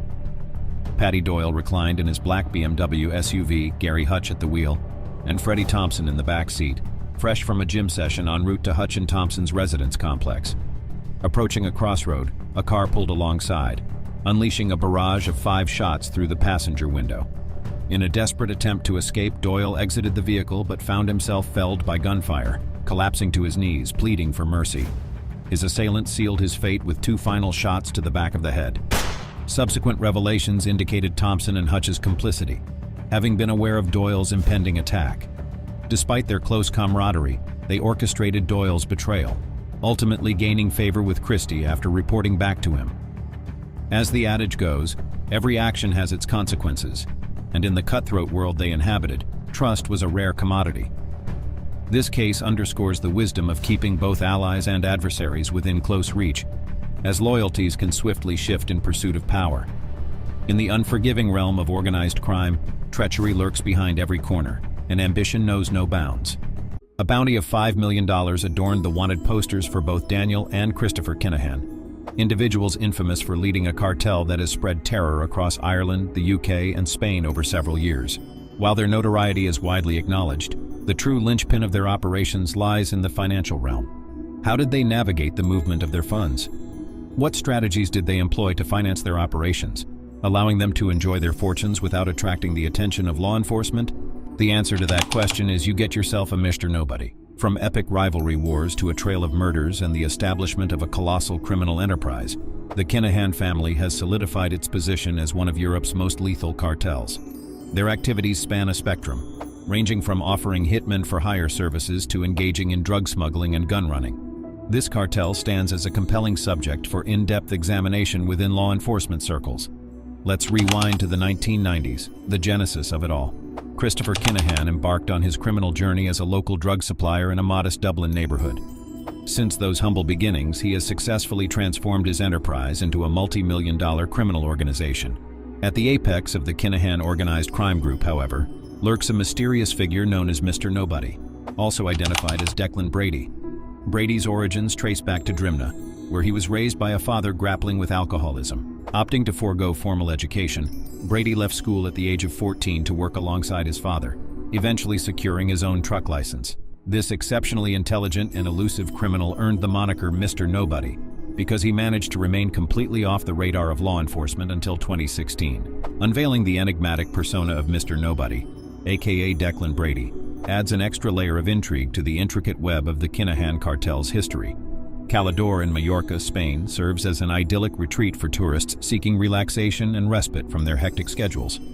Declan Brady and Thomas "Bomber" Kavanagh, both prominent members of the Kinahan Cartel in the Irish and Spanish divisions, seemingly shared the common goal of enjoying a leisurely break when they visited this renowned Spanish destination. Their vacation, however, took a dark turn due to a decision by the cartel to target Jonathan Hutch, a member of the rival Hutch gang who coincidentally booked a last-minute trip to the island. Peter Keating and Thomas "Bomber" Kavanagh orchestrated the plot, flying in the notorious hitman Glen Clarke to assassinate Jonathan Hutch in August 2016. Unfortunately, the assassination attempt went awry, resulting in the tragic death of tourist Trevor O'Neill instead of Hutch. Trevor O'Neill lost his life right before his wife and children. Following the senseless murder, Glen Clarke, seemingly enraged after Hutch managed to escape unharmed, continued his assault. Meanwhile, Thomas "Bomber" Kavanagh continued to bask in the sun, seemingly oblivious to the unfolding tragedy. Their residence in Calador, Majorca, was discovered in the aftermath of the murder. Declan Brady was later apprehended several months later in Kavanagh's headquarters at Dublin's Greenock Business Park, where weaponry was found, poised for use. The violent saga continued as at least 6 gunmen, some disguised as members of the Garda Emergency Response Unit and armed with AK-47, donned masks, army-style helmets, and flak jackets. They orchestrated a brutal attack during a boxing weigh-in at the Regency Hotel in North Dublin on February 5, 2016. The target, 33-year-old David Byrne, endured 6 gunshot wounds to the head, face, chest, stomach, hands, and legs, marking one of the bloodiest incidents in the ongoing Hutch-Kinahan rivalry war. Daniel Kinahan, the son of Christy Kinahan, appeared to be the intended target, but he had already left the scene. Security camera footage later revealed that 6 individuals, including one who had assumed a female identity before the incident, were involved. In a cunning move, Declan Brady managed to deceive the public and law enforcement, presenting himself as an unremarkable individual on the streets. However, his presence at the funeral of David Byrne brought him into the spotlight of the authorities. In the aftermath of the incident, the guards meticulously examined footage and photos of mourners, particularly those who aligned themselves with the Kavanagh and Kinahan factions by wearing suits. This marked the commencement of a protracted and covert investigation into Declan Brady's life and connections to the criminal underworld. Unfortunately for Brady, this initiated the guards' crackdown on their criminal enterprise. A few weeks into the guards' pursuit of their criminal organization, significant developments unfolded. Thomas Kavanagh, also known as Bomber, and Declan Brady, aka Mr. Nobody, along with other key players, had reportedly flown to New York. Reports suggested they were in a celebratory mood, with their festivities tied to the success of Kavanagh's gang in orchestrating the first 2 shipments out of over 20, consisting of cocaine and cannabis worth a total of €36 million destined for the UK. Regrettably, their jubilation was abruptly halted due to a tip received by the UK's National Crime Agency, revealing that front businesses were utilized by the Kinahan gang for money laundering and to conduct their illicit operations. This tip surfaced following the seizure of documents at a Dublin-based cartel weapons storage site during a crucial raid. A significant piece of evidence obtained in the bust included documentation linked to a UK logistics firm in the Midlands, associated with Gary Vickery and Daniel Kinahan. In January 2017, armed guards raided a warehouse in West Dublin's Greenock industrial estate, resulting in Brady's arrest. The search uncovered an arsenal of approximately 15 guns and numerous rounds of ammunition. Furthermore, several high-ranking Kinahan members were detained. Subsequently, a search of Brady's modest home in the Kildare town of Naas yielded more information about his imports and connections to organized crime. This included rubber-banded money from the Kinahan's narcotics business tucked inside a Nike shoebox, as well as a black leather bag containing cash vacuum-packed and prepared for transportation out of the country. After the gun seizure at the Greenock industrial estate, Declan Brady received an 11.5-year sentence for firearms-related offenses. Despite serving the sentence, he was later handed an additional 7 years and 3 months for crimes related to money laundering, along with his wife Deidre and his mistress Erica Lukacs. Mrs. Brady confessed to laundering €770,499, while Miss Lukacs admitted to laundering €196,864. Both received sentences with full suspension. The operation, executed by the Guards Drugs and Organized Crime Bureau, resulted in the removal of more than a dozen deadly weapons from circulation. This operation unfolded during the height of the Hutch-Kinahan rivalry, which led to up to 18 fatalities. Brady's extravagant expenditures included a payment of €66,301 to the five-star Druids Glen Hotel in Wicklow for a family wedding, and a monthly expense of €3,000 for his apartment in Majorca. Notably, over a 5-year period, more than €140,000 were sent to Brady's boss, Thomas Bomber Kavanagh, with Brady's wife Deirdre unknowingly aiding in the laundering of illicit proceeds. Additionally, it was revealed that Mr. Nobody was having an affair with Erica Lukacs. In the most recent development, Declan Mr. Nobody Brady has entered a guilty plea for his involvement in facilitating a criminal organization in the murder of Noel Duckegg Kerwin, an innocent individual with no ties to criminal activities. This revelation unfolded during a session at the Special Criminal Court on Friday, January 12th. Brady, currently in custody for previously mentioned offenses, pleaded guilty to the single charge brought against him during the proceedings. A sentencing hearing date is expected to be determined by the end of January. Meanwhile, Brady's co-accused, Michael Crotty, saw an adjournment in his case to provide him the opportunity to consult with his legal representatives. The charges against Brady specifically allege that between October 20th, 2016 and December 22nd, 2016, within the state and with knowledge of the existence of a criminal organization, he actively participated in or contributed to activities, or acted recklessly regarding whether such participation or contribution could facilitate the commission of a serious offense by a criminal organization or any of its members. In this instance, the offense pertains to the murder of Christopher, aka Noel Kerwin, as outlined in Section 72 of the Criminal Justice Act. The dynamics of this case are evolving rapidly, and updates will be provided as the trial progresses. At 16, he made his debut in court, foreshadowing a trajectory toward notoriety in gangland. Over the following 2 decades, his criminal odyssey unfolded with a harrowing narrative of brutality and aggression, driven by an insatiable ego and a relentless quest for validation within the upper echelons of the Kinahan Cartel. Freddie Thompson emerges as one of Ireland's most infamous criminals, implicated in orchestrating 14 murders, prompting an exploration into his astonishing rise from the streets of Dublin's South Inner City to one of Irish organized crime's most feared figures. Freddie's upbringing centered on using physical dominance to establish control, shaping him into a notorious bully willing to intimidate others. Despite briefly finding belonging in his local boxing club, he drifted from academic pursuits, delving into both lawful and unlawful money-making ventures, transitioning from selling newspapers to engaging in theft. His involvement in petty crime and disruptive behavior drew the attention of law enforcement, who recognized his potential to rise within the criminal underworld, influenced by infamous figures like Martin the General Cahill and Martin the Viper Foley. Despite his Dublin 8 roots, Freddie was drawn to a new social circle, particularly outsiders in Crumlin, where he joined a burgeoning drug gang at 14 under the tutelage of notorious criminals like John Gilligan, Brian Radigan, and Declan Gavin, filling the void left by Gilligan's dismantled operation following journalist Veronica Guerin's murder in 1996. Let's delve into it. What initially began as a close-knit group of teenage friends dabbling in minor criminal activities swiftly transformed into the primary drug distribution network in South Dublin. By age 19, Freddie had risen from street-level dealing to a pivotal distributor, supplying narcotics to younger associates and enforcing his authority through acts of violence, including stabbings.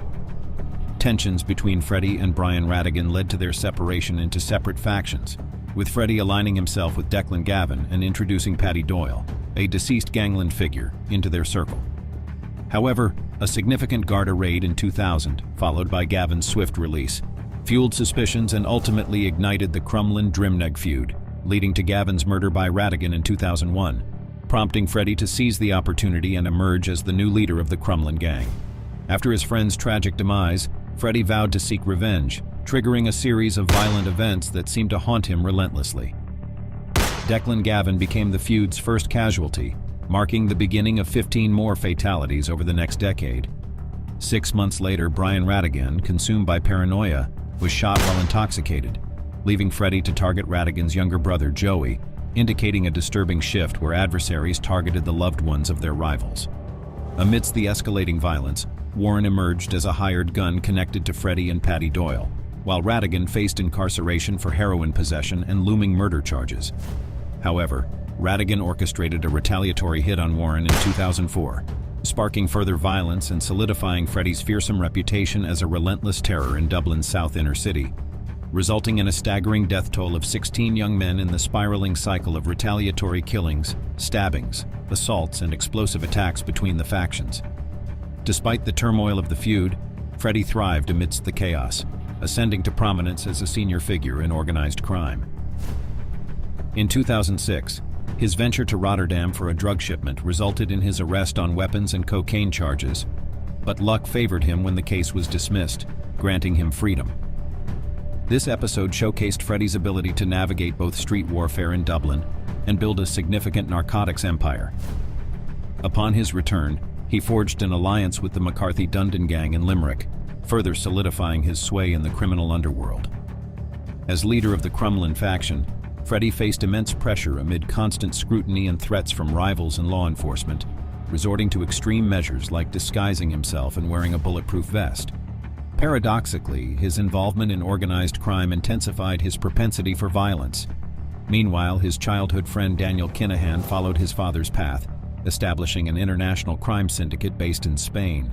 Freddie's activities spanned Ireland, the UK, and Spain, where he associated with cousins Liam and David Byrne, Paddy Doyle, friend Gary Hutch, and the Kinahan brothers, Daniel and Christy. However, his life took a dangerous turn in 2007 when he became a target of Declan Duffy from the Irish National Liberation Army. Fleeing to Spain for safety, he sought refuge with the Kinahan Cartel, ultimately betraying Paddy Doyle to prove his allegiance. Meanwhile, Doyle's involvement in gangland conflicts led to his demise in February 2008, orchestrated by Freddie and Gary Hutch, resulting in their significant promotions within the Kinahan Cartel. By 2010, Freddie had firmly rooted himself in Spain, solidifying his position within the Kinahan mob and earning recognition alongside Gary as trusted confidants of Daniel Kinahan. Under his leadership, business flourished, particularly in procuring and distributing weapons and narcotics from North Africa, expanding their influence across Spain and Europe. However, their operations came under scrutiny in May 2010 during a significant drug shipment overseen by Freddie and Gary in Amsterdam, leading to a cross-border law enforcement operation targeting the Kinahan organization in Spain, resulting in the arrest of nearly 30 individuals. Despite evading capture, Freddie's deep involvement with the cartel was exposed. In the aftermath, with Kinahan's key figures released from prison, Daniel Kinahan embarked on an ambitious agenda to amass wealth through the drug trade and venture into boxing promotion on a global scale. Meanwhile, Freddie continued to shuttle between Holland, Spain, the UK, and Ireland, orchestrating substantial drug and arms deals while orchestrating numerous feud-related murders back in Ireland, including the killing of Gerard Eglinton. In 2014, Freddie faced legal issues in Amsterdam, leading to his extradition to Ireland and subsequent sentencing to 20 months for violent disorder charges. His incarceration set off a chain of events culminating in the infamous Regency Hotel shooting in February 2016, marking the beginning of the cartel's decline. Amidst the escalating Kinahan-Hutch feud, triggered by Gary Hutch's murder, tensions peaked with the attempted assassination of Daniel Kinahan during the Regency Hotel incident, resulting in the fatal shooting of Freddie's cousin David Byrne. At Byrne's funeral, Freddie publicly aligned himself with Daniel Kinahan, indicating his allegiance and role in the conflict against the Hutch faction. Yet the tide shifted with the murder of David Douglas in July 2016, signaling Freddie's impending downfall. Douglas became a target of the Kinahans following a failed assassination attempt at the Red Cow Hotel in late 2015, allegedly implicated in targeting Kinahan associates Liam Rowe and Liam Byrne. Despite lacking evidence, the Kinahans marked him for death, resulting in his tragic murder at his wife's store in front of his daughter. Freddie emerged as the mastermind behind Douglas's killing, orchestrating the hit team's recruitment and actively participating in its execution, evidenced by surveillance footage capturing his presence near the scene and DNA found in one of the vehicles used during the murder. Despite his attempt to avoid direct involvement in the killing, Freddie's deep implication in the crime ultimately led to his downfall amidst the Garda investigation. The motive behind Freddie's deep involvement in a violent act remains uncertain, given his senior position within the cartel and significant wealth, as high-ranking members typically avoid direct criminal activities. It's possible that Freddie's hubris led him to believe he was untouchable in Dublin, or that he aimed to impress the cartel by orchestrating a murder, showcasing his readiness to confront rivals. Despite his reputation as a formidable enforcer, his reckless actions led to a life sentence in August 2018, hinting at a potential demotion within the Kinahan organization. Recently, Freddie Thompson has faced trial for alleged threats to kill and assault, presented by Detective Garda Padraic Ryan at Portlaoise District Court, and forwarded for trial in connection to the alleged offenses. The judge has ruled for the accused to stand trial at Portlaoise Circuit Court on June 11th for alleged assault and threat to kill incidents at Portlaoise Prison on November 17th, 2022, and May 18th of the same year. The accused, Mr. Thompson, has yet to enter a plea, but the Director of Public Prosecutions has consented to their trial. Judge Andrews issued an alibi warning to Mr. Thompson, reminding him of the deadline to provide evidence, and granted a Section 56 order for him to remain in custody, following his previous representation at Portlaoise District Court. During the earlier hearing, Detective Garda Padraic Ryan of Portlaoise Garda Station informed the court that Mr. Thompson, formerly residing in South Dublin but currently housed at Midlands Prison in County Laois, was charged with 1 count of threatening to kill and 1 count of assault causing harm within Portlaoise Prison on November 17th of the previous year. As the case progresses, we will provide updates on its developments. Amidst the opulent splendor of Dubai's most extravagant establishment, the Burj Al Arab, a clandestine meeting unfolded involving some of the globe's most prominent international criminals. The date was July 15, 2017, and Daniel Kinahan's wedding played host to an assembly of underworld elites. Little did they suspect that they were under surveillance.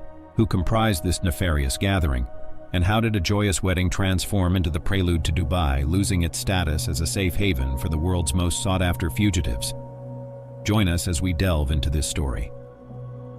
On July 15, 2017, at the illustrious Burj Al Arab Hotel in Dubai, renowned as one of the world's most prestigious accommodations, a wedding unfolded that would have profound and far-reaching consequences. The groom in question was none other than Daniel Kinahan, a prominent figure within a notorious Irish criminal family. Daniel, along with his father, Christy Dapper Don Kinahan, his brother Christy Jr., and a network of numerous associates, collectively constituted the Kinahan Organized Crime Group. Their notoriety stemmed from their involvement in activities such as large-scale drug smuggling across international borders, arms trafficking, money laundering, and their infamous feud with the Hutch gang in Ireland. 1 year prior to this extravagant wedding, Daniel Kinahan had a near brush with infamy during a now legendary incident at Dublin's Regency Hotel in February 2016. During a weigh-in for a boxing match, a group of individuals disguised as Garda officers attempted to assassinate him. Intriguingly, one of the suspects had adopted the guise of a woman. Fortunately for Daniel, the intended target, he had departed the scene just moments before the attack took place. While Daniel Kinahan survived the attack, one of his associates, David Byrne, was not as fortunate. This tragic event sparked a feud that prompted the Kinahan family to relocate from Ireland, first to Amsterdam in Spain, and eventually to Dubai. Now, let's revisit the wedding itself. At first glance, weddings may seem like commonplace occurrences, celebrated every day. However, what set Daniel Kinahan's wedding apart was the level of scrutiny it attracted, particularly from the American Drug Enforcement Administration, DEA. What made this wedding so intriguing? Well, it wasn't just any wedding. The guest list held the key to its significance, proving to be an invaluable asset for law enforcement agencies worldwide. In essence, this event unwittingly exposed a sprawling global criminal network, all without the participants themselves being aware of the intense scrutiny they were under. It was at this juncture that the DEA's attention honed in on a criminal network later christened as the Super Cartel.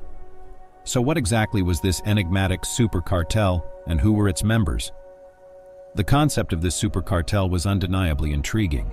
Unlike the conventional narrative of large criminal groups vying for supremacy, the members of this cartel had devised a different strategy. They recognized that by pooling their resources and expertise, they could achieve greater success collectively. Each member brought something unique to the table. One might possess unrivaled knowledge of smuggling routes, Another could boast invaluable connections in South America, while yet another excelled in large-scale money laundering. Together, they formed a formidable alliance that yielded remarkable results.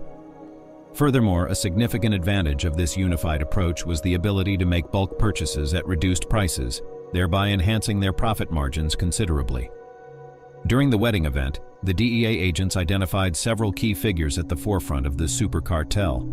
These included Eden G., who served as the head of the Tito and Dino cartel, Ridwan Taghi, an influential figure in Dutch criminal history, Raphael Imperiale, a master of money laundering, and naturally, Daniel Kinahan himself. Eden G., as the leader of the Tito and Dino cartel, earned a place among the DEA's list of the world's top 50 smugglers. In 2017 alone, law enforcement seized over 14 tons of cocaine linked to Eden. He boasted extensive connections in Peru, making him a major buyer of Peruvian cocaine, and nearly monopolizing the market for all cocaine produced in the country. Beyond cocaine smuggling, Eden G. was also under suspicion for his involvement in the smuggling of vast quantities of raw materials used in the production of amphetamines. Meanwhile, Ridwan Taghi held the title of the godfather of the Mokro Mafia in the Netherlands, and wielded significant influence over the ports of Rotterdam and Antwerp. These two ports served as pivotal entry points for smugglers seeking to infiltrate Europe with their illicit shipments of narcotics. In a twist to the story, Taghi's former lawyer, Ines Wesky, later alleged that the Netherlands had furnished Dubai with fabricated information connecting Taghi to Iran in an effort to expedite his arrest and extradition. And so, the first member of the super cartel was apprehended in Dubai. But what many may not know is that the Dutch police came incredibly close to arresting Daniel Kinahan during their pursuit of Taghi. In June 2019, while conducting their investigation, Dutch law enforcement surveilled two controversial lawyers from Amsterdam who were in a meeting with their client, Khalid J. in Dubai. Khalid J. had affiliations with Gwinnett Martha and other key figures within the Mokro Mafia. During this meeting, a fourth individual joined the gathering, wearing a cap and glasses as a disguise. According to Dutch authorities, they believed this person to be Ridwan Taghi, and they promptly requested that the Dubai police arrest him on the spot. However, Dubai authorities refused to comply, asserting that the person in question was not Taghi but rather Daniel Kinahan. They dismissed the request, leaving one to ponder the potential ramifications had they acted differently and arrested Daniel at that moment. Nevertheless, even with Taghi's arrest, the other members of the super cartel did not hastily depart the city, signaling that the intrigue was far from over. Less than 2 years later, the super cartel's structure continued to erode as its second member was apprehended in Dubai. This time, it was Raphael Imperiale's turn. He held the dubious distinction of being the second most wanted man in Italy, and in a dramatic turn of events in mid-August 2021, his worst nightmare came to fruition when he was arrested. Subsequently, he was extradited to Italy on March 25, 2022, marking a significant blow to the super cartel. As the walls closed in on the criminal network, speculation from various news outlets and police reports suggested that Raphael Imperiale's arrest played a pivotal role in Daniel Kinahan's decision to vacate Dubai in September 2022. He likely observed the escalating law enforcement efforts and chose to make a strategic move before he, too, found himself in handcuffs. Around the same time, Dubai entered into a liaison agreement with Europol, potentially further motivating Kinahan's departure. Dubai's police force was actively apprehending criminal figures, and the city's landscape was shifting rapidly. Notably, the next member in line to face an unwelcome surprise was Eden, who was arrested in November 2022 as part of Operation Desert Light. This large-scale operation resulted in the arrests of 48 individuals across Dubai, the Netherlands, Belgium, France, and Spain. However, the story takes a fascinating turn as just 2 months after his arrest, Eden found himself released. The question that arises is, why was he released so swiftly? The situation surrounding Eden's swift release, despite being one of the most wanted individuals globally and allegedly responsible for smuggling vast quantities of illicit goods, is indeed perplexing. Various news reports suggested that delays in the Netherlands' extradition paperwork were to blame for his release, but a spokesman from the Dutch public prosecution disputed these claims, stating that they were still investigating what had gone wrong. It remains a highly questionable turn of events. In the end, the super cartel was dismantled. Ridwan Taghi faces the likelihood of a life sentence in the Netherlands. Raphael Imperiale is looking at a lengthy prison term and has even chosen to cooperate with Italian authorities. Eden, following his release, has disappeared, and his whereabouts remain unknown. Daniel Kinahan's location is also shrouded in mystery, with speculation placing him in Kazakhstan, Iran, or possibly still in Dubai, but continuously on the move. The fact that their whereabouts remain unknown serves to their advantage. Nevertheless, the $5 million reward for Daniel's capture looms over him, and sources from the Garda have expressed confidence that the net is tightening, making it increasingly difficult for him to find safe havens. It appears to be only a matter of time before the noose tightens further. The Kinahan wedding served as a stark revelation of what many law enforcement agencies had suspected for some time. Dubai had become a sanctuary for the world's most wanted criminals. The extravagant event in 2017 was a tipping point that prompted a global crackdown on this phenomenon, dismantling the illusion of invincibility in Dubai and setting off a chain of actions. Fast forward to nearly 6 years later, and Dubai has made significant strides in addressing this issue, with approximately 500 international fugitives arrested in just 2 years. This is an astonishing figure, and it's clear that they are far from finished. Nevertheless, the whereabouts of Adenji and Daniel Kinahan remain a lingering question. Gerard Mackin, a formidable presence towering at 6 feet tall, commands respect and instills fear from Limerick to Belfast.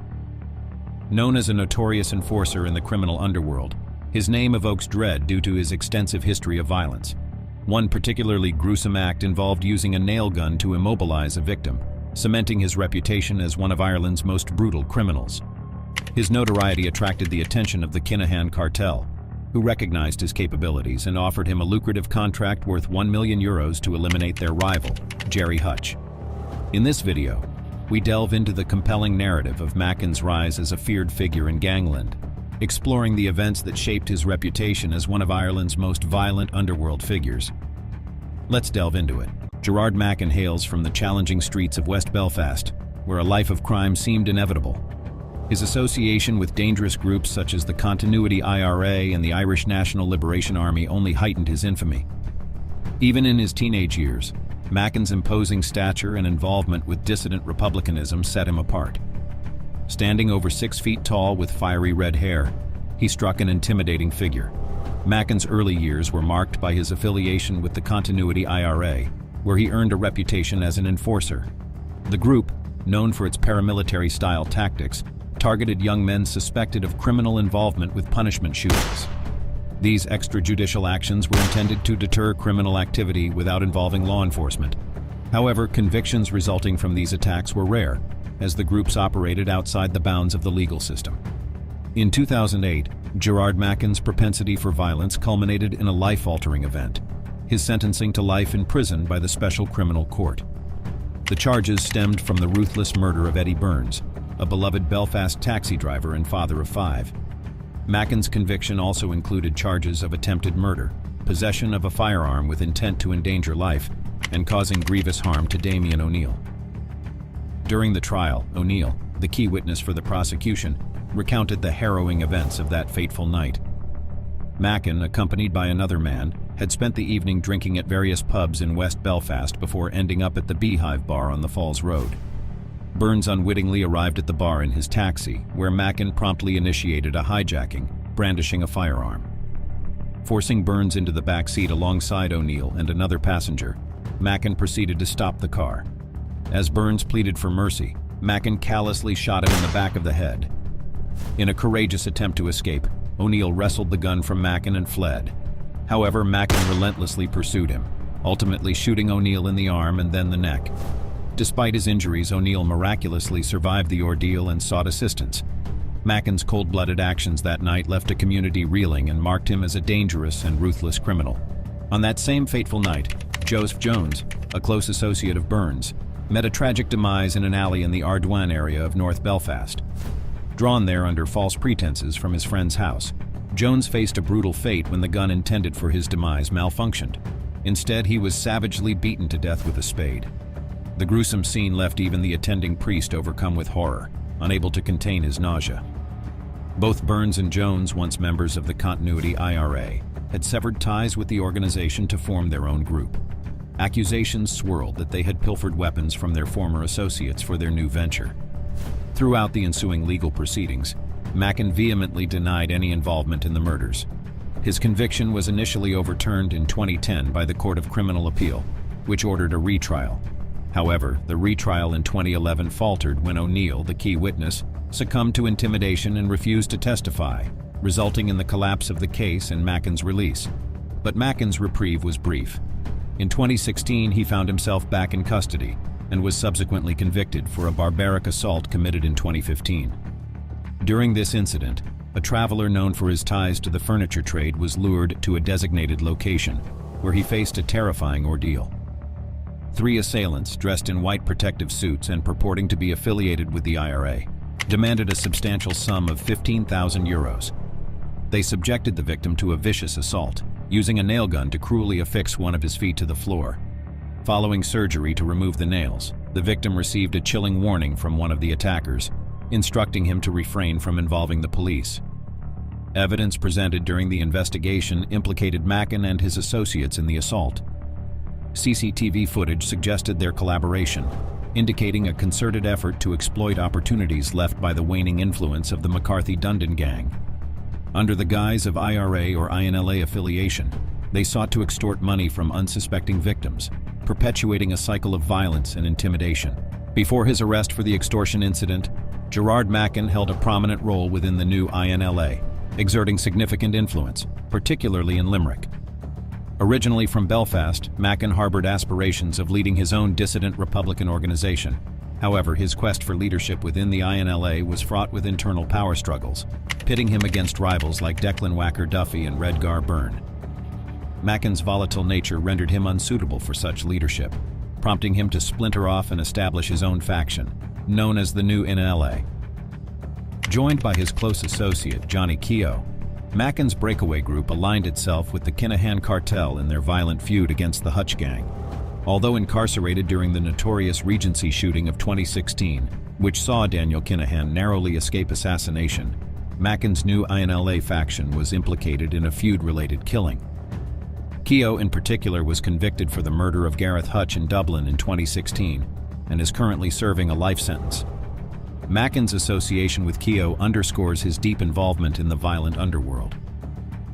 This involvement became even more apparent during the trial of Gerry Hutch, accusations of involvement in the murder of David Byrne during the Regency Hotel attack in February 2016. Gerry Hutch ultimately acquitted, further highlighting the complexities and dangers of his criminal associations. However, revelations emerged during trial that shed light on his international connections. It was uncovered that he had made a trip to Dubai, flying first class on an Emirates flight from Dublin, purportedly for a meeting with Daniel Kinahan.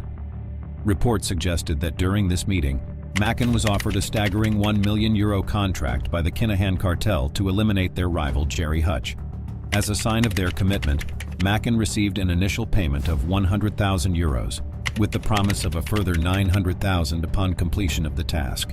Despite his involvement in the Limerick extortion case, Mackin's behavior during his subsequent prison sentence was surprisingly compliant, earning him a reputation as a model prisoner. However, suspicions lingered regarding his alleged orchestration of drug deals within the confines of Castlerea Prison in County Roscommon. Upon his release, Mackin took evasive action, fleeing to Spain with his family in September 2021. In response, a European arrest warrant was issued for his apprehension in 2022. Mackin's flight from justice coincided with the arrest of Johnny Morrissey, a senior figure in the Kinahan Cartel known for his involvement in money laundering. Mackin's capture occurred in Alicante, just a week after Morrissey's arrest. The sequence of events leading to his capture began when vigilant guards noticed a suspiciously parked car outside Mackin's residence in April 2019. Upon searching the vehicle, they uncovered a stash of €4,780 in cash, along with an Aquarius phone and an iPhone wrapped in bubble wrap and bound together with elastic bands. Mackin maintained that the money found belonged to him and was intended for his fiancée, even providing a loan receipt as evidence. However, despite his claims, he was apprehended and brought to Henry Street Garda Station for interrogation. Following his release, a file was forwarded to the Director of Public Prosecutions. Subsequently, Mackin fled to Spain with his family, where he secured employment on a construction site. However, his escape was short-lived, as he was arrested a year later and extradited back to Ireland. Upon his return, Mackin faced charges of money laundering and was ultimately convicted, receiving a 3.5-year prison sentence. The presiding judge acknowledged that while the sum of money involved was relatively modest, the circumstances surrounding the case strongly suggested Mackin's involvement in serious organized criminal endeavors in the Limerick region. Confined to the high-security Portlaoise prison, Mackin found himself in the company of other notorious members of the Kinahan Cartel, including Fat Freddie Thompson, Peter Keating, and David Duffy. Looking towards his eventual release, Mackin expressed plans to return to Spain with his family, aiming to make a fresh start. He has voiced regret for his past actions and is committed to turning his life around. In September 2023, Ireland witnessed its most significant cocaine seizure during a high-profile event on the cargo ship MV Matthew. This incident triggered an extensive law enforcement inquiry that unfolded after the interception, revealing a staggering 2.25 tons of cocaine. Subsequently, authorities apprehended 9 individuals and interviewed all 25 crew members. The investigation quickly established a connection between the seized cocaine ship and 2 notorious criminal organizations, the Kinahan Cartel and the Scottish Mafia. However, the ties between these European criminal powerhouses extend beyond this particular event. Some observers have gone so far as to label the Kinahan Cartel as the Irish counterpart to the Scottish Mafia, and this characterization is not unfounded. In this video, we will explore the intricate details of this ominous alliance. Let's delve into it. Over the past 2 decades, Christy Kinahan, with his sons Daniel and Christopher Jr., and a formidable armed group, has significantly expanded their illicit activities beyond Dublin. Their criminal influence now extends across a substantial portion of Europe's cocaine imports, as well as operations involving arms smuggling, cybercrime, extortion, and money laundering. Their clientele includes Mexican cartels, Asian jihadists, and, more recently, Iran's intelligence services. The Kinahans have also entered into dealings related to military technology and aircraft, further solidifying their presence in a network of nefarious enterprises. Establishing themselves as key facilitators in the criminal underworld, they serve as intermediaries connecting South American suppliers with European buyers. Their methods closely resemble those uncovered during the interception of a cocaine shipment off the Cork coast, where the Kinahans collaborated with the Colombian drug cartel El Clan del Golfo. While suspicions suggest the Scottish mob's involvement in managing the European leg of the operation, the Kinahan cartel's ties to organized crime in Scotland add complexity to the investigation. Notably, Daniel Kinahan's associate Sandra Vaughan, former CEO of MTK Global, a boxing firm linked to Daniel, has a history with Scottish drug dealer Kevin Kelly. As the intricate web is unraveled, deeper connections between the Kinahan cartel and Scottish organized crime emerge. Kevin Kelly initially entered a business partnership in a Marbella construction venture with the Kinahans, but their association took a dark turn with the discovery of a thwarted kidnapping plot in Spain. Simultaneously, the U.S. Department of Treasury accused the Kinahan gang of using the Glasgow-based vodka brand Nero Drinks as a front for laundering drug profits. Led by Johnny Morrissey, with his wife Nicola as the primary shareholder, Nero Drinks appeared innocuous but concealed a more intricate nature. Morrissey, deeply involved in organized crime and considered the Kinahans' chief financial facilitator, was arrested in September 2022. Following his apprehension, Spanish authorities dismantled Europe's largest Hawala narco bank, recognized for its extensive involvement in money laundering operations. Morrissey is suspected of annually laundering around 300 million euros from drug proceeds, cleverly channeling the funds into cryptocurrencies. A closer examination reveals the Kinahan cartel's significant infiltration into Scottish society, utilizing it as a laundering hub for the proceeds from their illicit transactions. In Glasgow, the criminal landscape is defined by 2 rival families, the Daniels and the Lyons, entangled in over 70 territorial conflicts as they fiercely compete for dominance in Scotland's drug market. The Lyons family, in particular, has gained notoriety for engaging in various criminal activities, including drug trafficking, extortion, violence, and organized crime, making them one of the most influential criminal forces in Scotland since the 1990s. The family's humble origins evolved into a rapid expansion that extended their influence across diverse territories, reaching multiple countries. Currently, their operations span the United Kingdom, Spain, and even the United Arab Emirates. Over 2 decades, they have been deeply entrenched in a deadly feud with the Daniel family, another criminal group based in Glasgow. This feud, lasting for more than 20 years, has seen numerous shootings, some fatal, and others narrowly avoiding fatalities. Firebombings, assaults involving knives and machetes, and the day-to-day operations of drug trafficking have all been part of this intense conflict. The animosity began in the summer of 2001 when the Daniels clan lost a significant stash of cocaine from a Milton residence, subsequently traded with the Lyons gang. Feeling a threat to their territory, the Lyons responded aggressively, sparking a conflict that significantly reshaped the crime landscape in the region. In December 2006, Lamb Hill, Glasgow, saw the dramatic Apple Row Motors ambush. Linked to the Daniels, Raymond Anderson and James McDonald targeted a garage owned by a Lyons family member, resulting in a brief but intensely violent confrontation. Sadly, one man lost his life, while two others, including future Lyons leader Stephen Lyons, barely survived. Anderson and McDonald were later convicted and sentenced to prison. The turmoil continued with the targeted killing of a significant Daniels member, Kevin Carroll, known as Gerbil.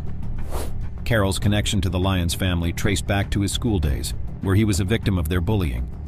This association pushed him closer to the Daniels, earning him the infamous moniker Public Enemy Number 1.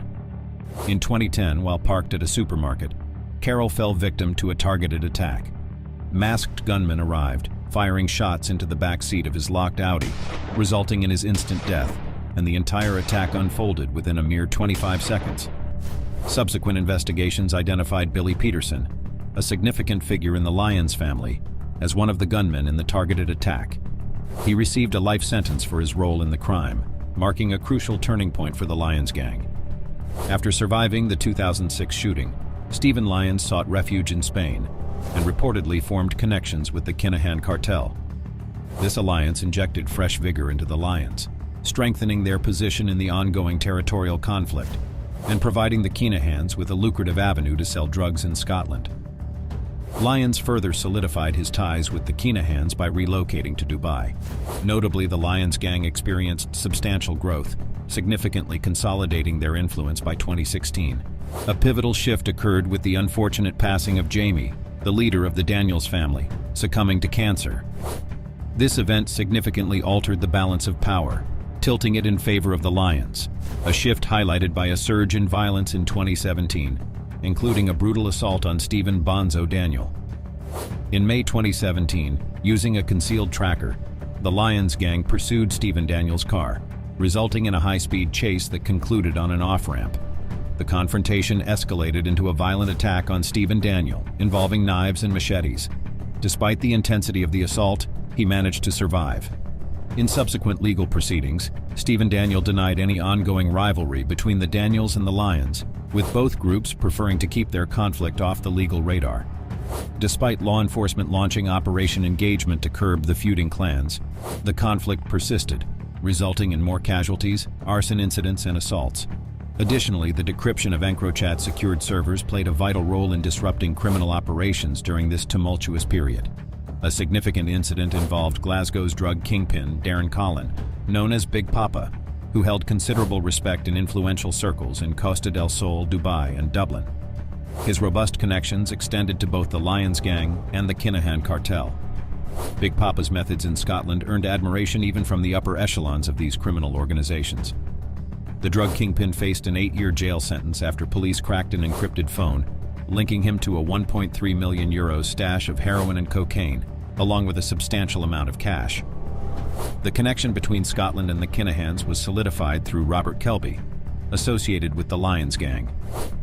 Kelby played a pivotal role in setting up a gym in the Canary Islands linked to the Kinahans.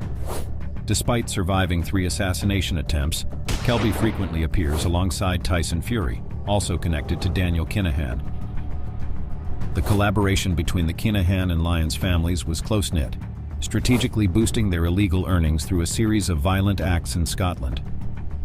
However, with the Irish mob placed on the U.S. Most Wanted list, the Kinahans have distanced themselves from various affiliates, including the Lyons.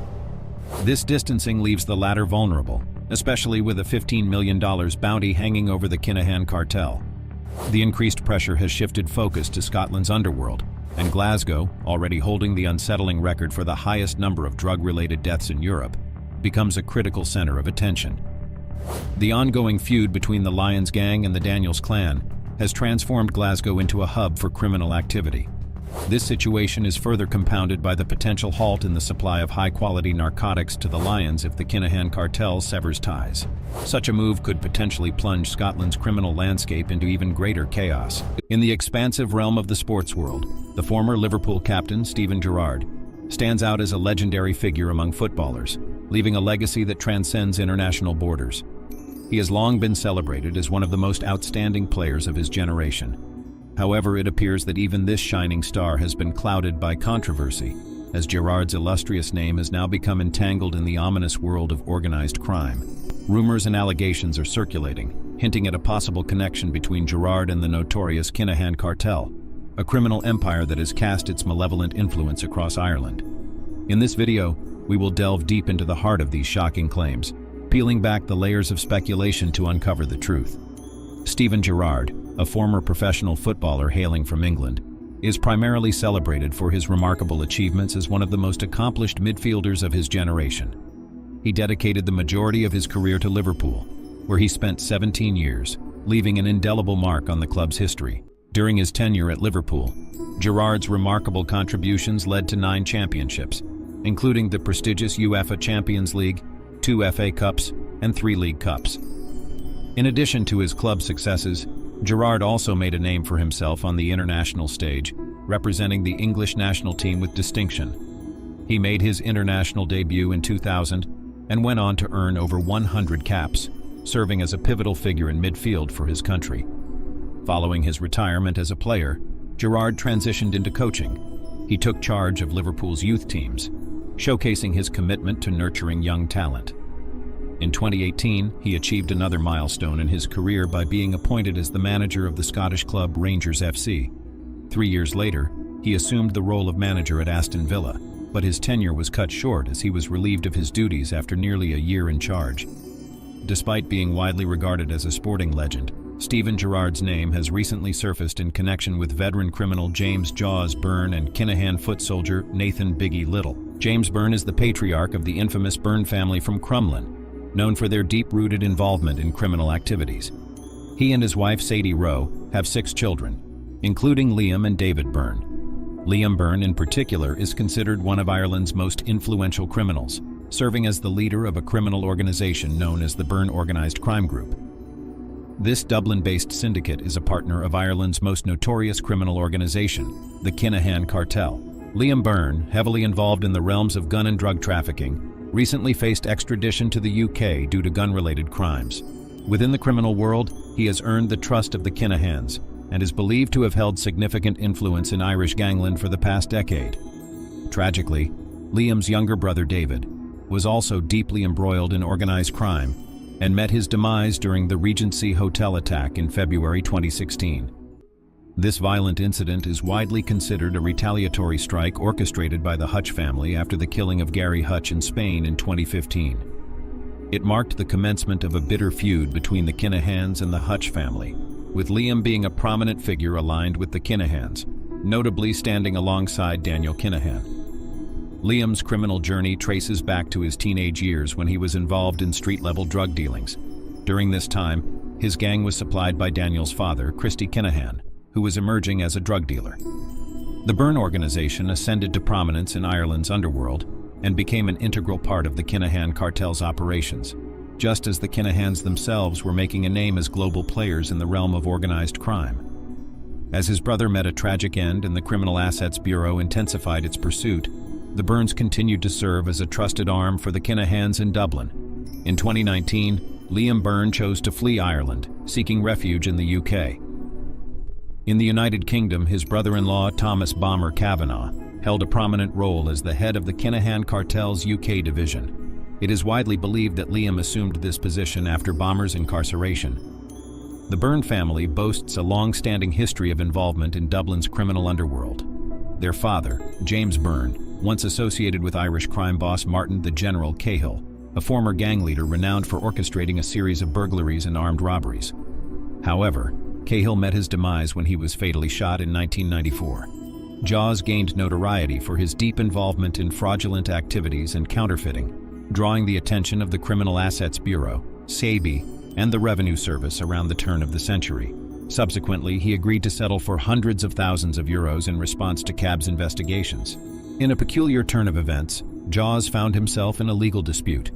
In 2017, he initiated a high court application to reclaim a Rolex Oyster Perpetual watch valued at 35,000 euros.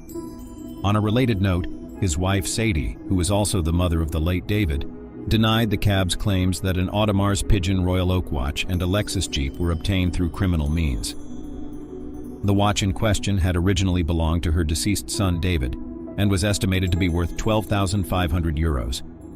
Sadie Byrne, formerly known as Sadie Rowe, hails from the Rowe family, a family with significant ties to some of Dublin's most prominent organized crime groups.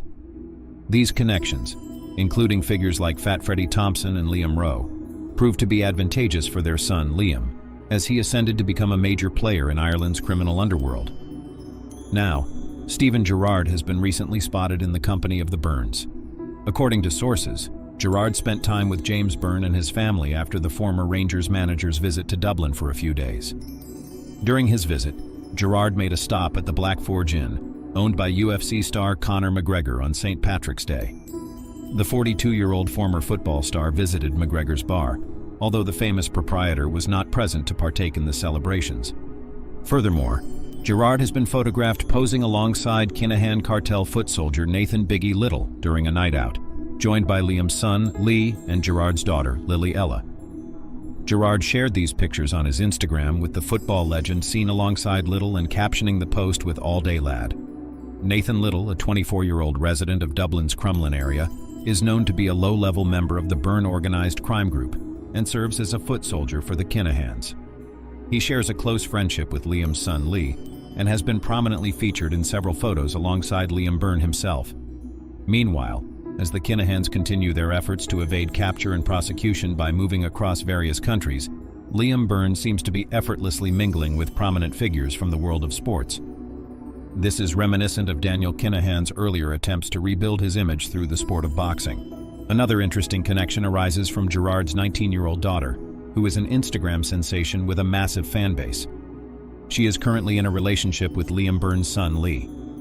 The couple has been together since April 2022 and even celebrated the New Year in Dubai with Lily's family, which included her renowned father, the football legend. However, it's essential to note that both Lee and Lily Ella are not believed to be involved in organized crime. Nevertheless, the entire situation has fueled speculations about Gerard's associations with the Byrnes and the Kinahans, particularly given the recent footage of Gerard in the company of Liam Byrne, who has been explicitly identified as the leader of the Byrne criminal gang by the High Court.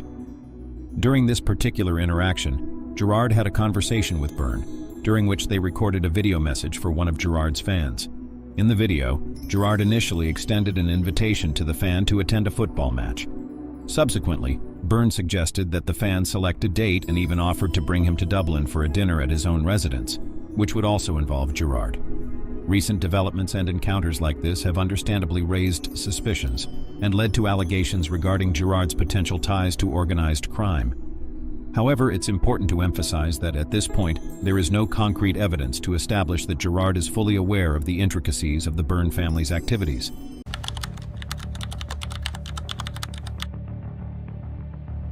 The Kinahan Cartel, founded in Dublin in the late 1990s by Christy Kinahan, has become one of the world's most infamous criminal organizations. What started as a local street gang grew into a global crime syndicate, with assets estimated at €1 billion. Under Christie's leadership, the group expanded beyond Dublin, establishing connections across Europe. However, when his son Daniel took control, the cartel's activities took a darker turn. The organization became entangled in the Kinahan-Hutch feud, one of Ireland's bloodiest gang conflicts, resulting in 18 deaths and drawing unprecedented attention to the cartel. The violence was so extreme that Irish courts labeled the Kinahan group a murderous organization. In April 2022, the US Department of State offered substantial rewards for information to dismantle the cartel, elevating it from a national issue to an international priority. Despite increasing pressure from global law enforcement, the Kinahan cartel has shown resilience. They continue orchestrating multi-million euro drug shipments, adapting to challenges, while top members, including Daniel Kinahan, live luxuriously in Dubai, their Irish operations persist. For years, Ross Browning was thought to oversee the cartel's activities in Ireland as their main man in Dublin. However, recent developments indicate a significant power shift within the organisation. A new figure has emerged to lead the cartel's Irish operations, marking a crucial moment in the group's history. This change in leadership comes as the cartel attempts to rebuild its presence in Ireland, despite sustained pressure from law enforcement since 2016.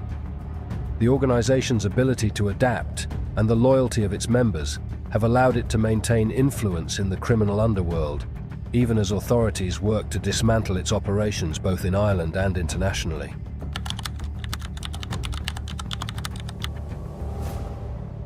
Liam Brannigan, a father of two from Bride Street in Dublin 8, is stepping into the role of the Kinahan Cartel's new boss in Ireland.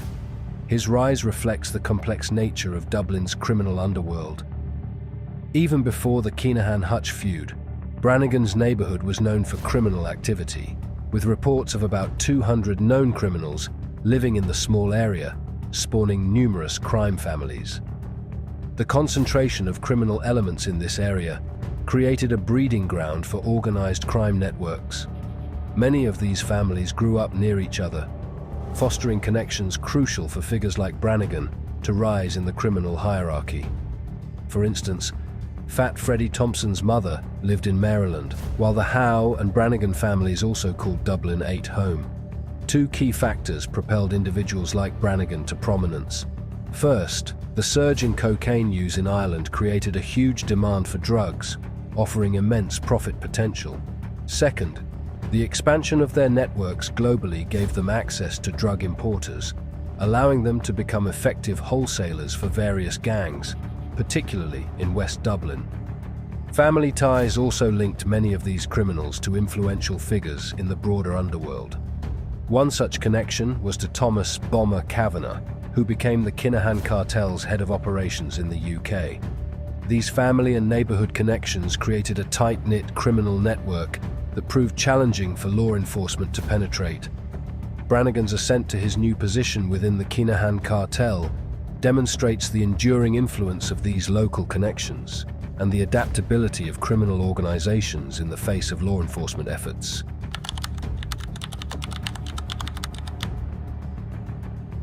Liam Brannigan's rise to prominence in the Kinahan Cartel was complex.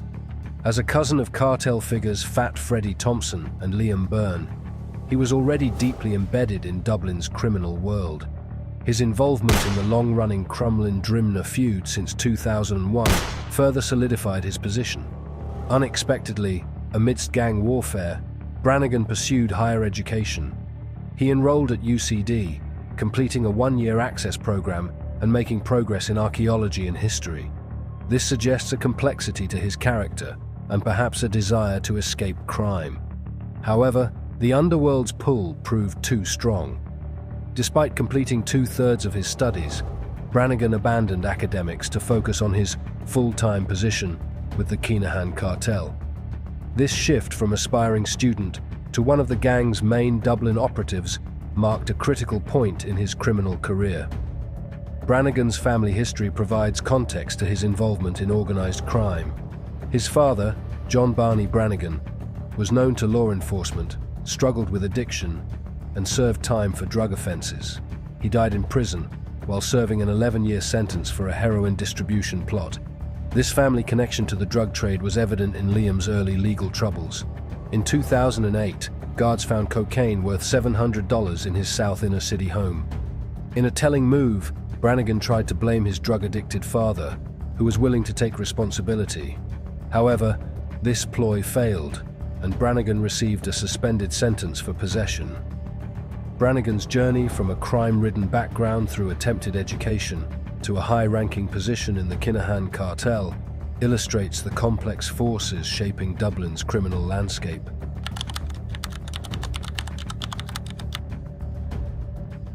Brannigan's involvement in the attempted murder of Gary Hanley in November 2017 marked a significant escalation in his criminal activities. Hanley, associated with the rival Hutch group, was targeted by the Kinahan Cartel as part of their ongoing feud. Brannigan was a key member of a five-man Kinahan hit squad, orchestrating the attempt alongside his close associate Dean Howe. Despite the seriousness of their mission, the hit team displayed a surprising lack of professionalism. Over several months, they often slacked off, sleeping in and getting drunk instead of focusing on their task. This carelessness gave the Garda National Drugs and Organised Crime Bureau ample time to monitor their activities closely. Law enforcement's vigilance paid off when they intercepted the hit team just 500 yards from Hanley's home. Armed Garda officers stopped a Volkswagen Caddy containing Joseph Kelly and Luke Wilson, who had a loaded semi-automatic pistol, silencer, and ammunition. These had been collected from a cyclist at a Lidl car park in Glasnevin moments before. Brannigan was arrested near his home in Hanover Court.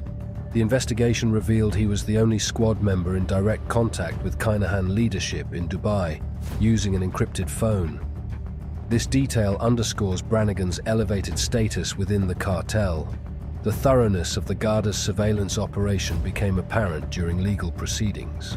Despite the cartel's meticulous planning, law enforcement built a compelling case against the hit team.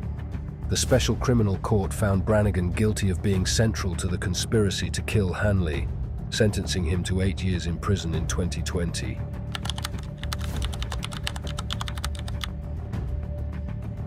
Before his conviction for the Hanley murder plot, Liam Brannigan maintained a low profile despite being a top lieutenant in Daniel Kinahan's drug gang.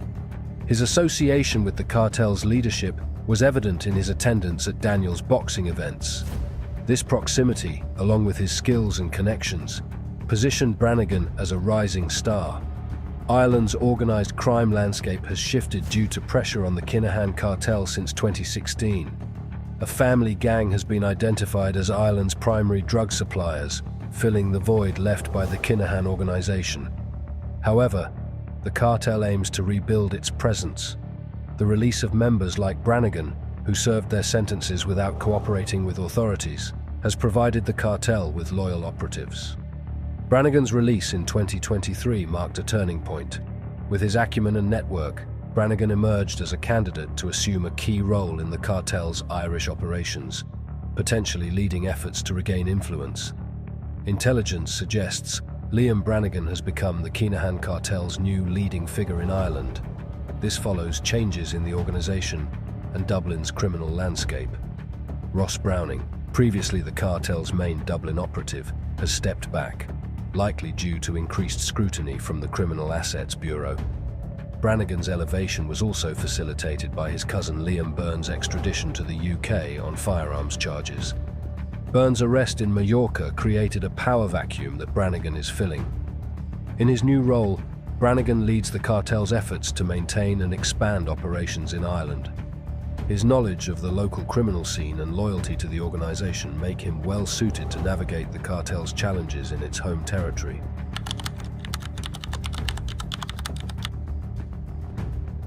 As Brannigan takes control of the Kinahan Cartel's Irish operations, the future of organised crime in the country remains uncertain. Ongoing pressure from law enforcement poses significant challenges.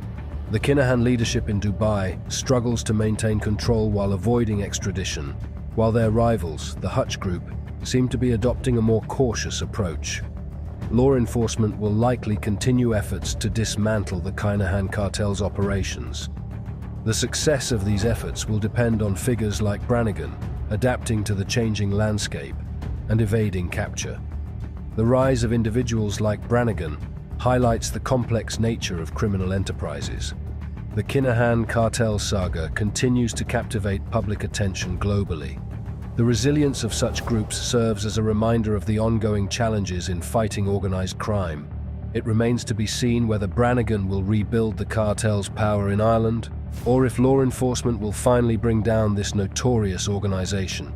The outcome will shape Ireland's criminal underworld for years to come. Imagine the scenario where one of the most influential figures in the criminal underworld finds himself at the mercy of the law. This individual possessed wealth, control over people and territory, and lived a lavish lifestyle.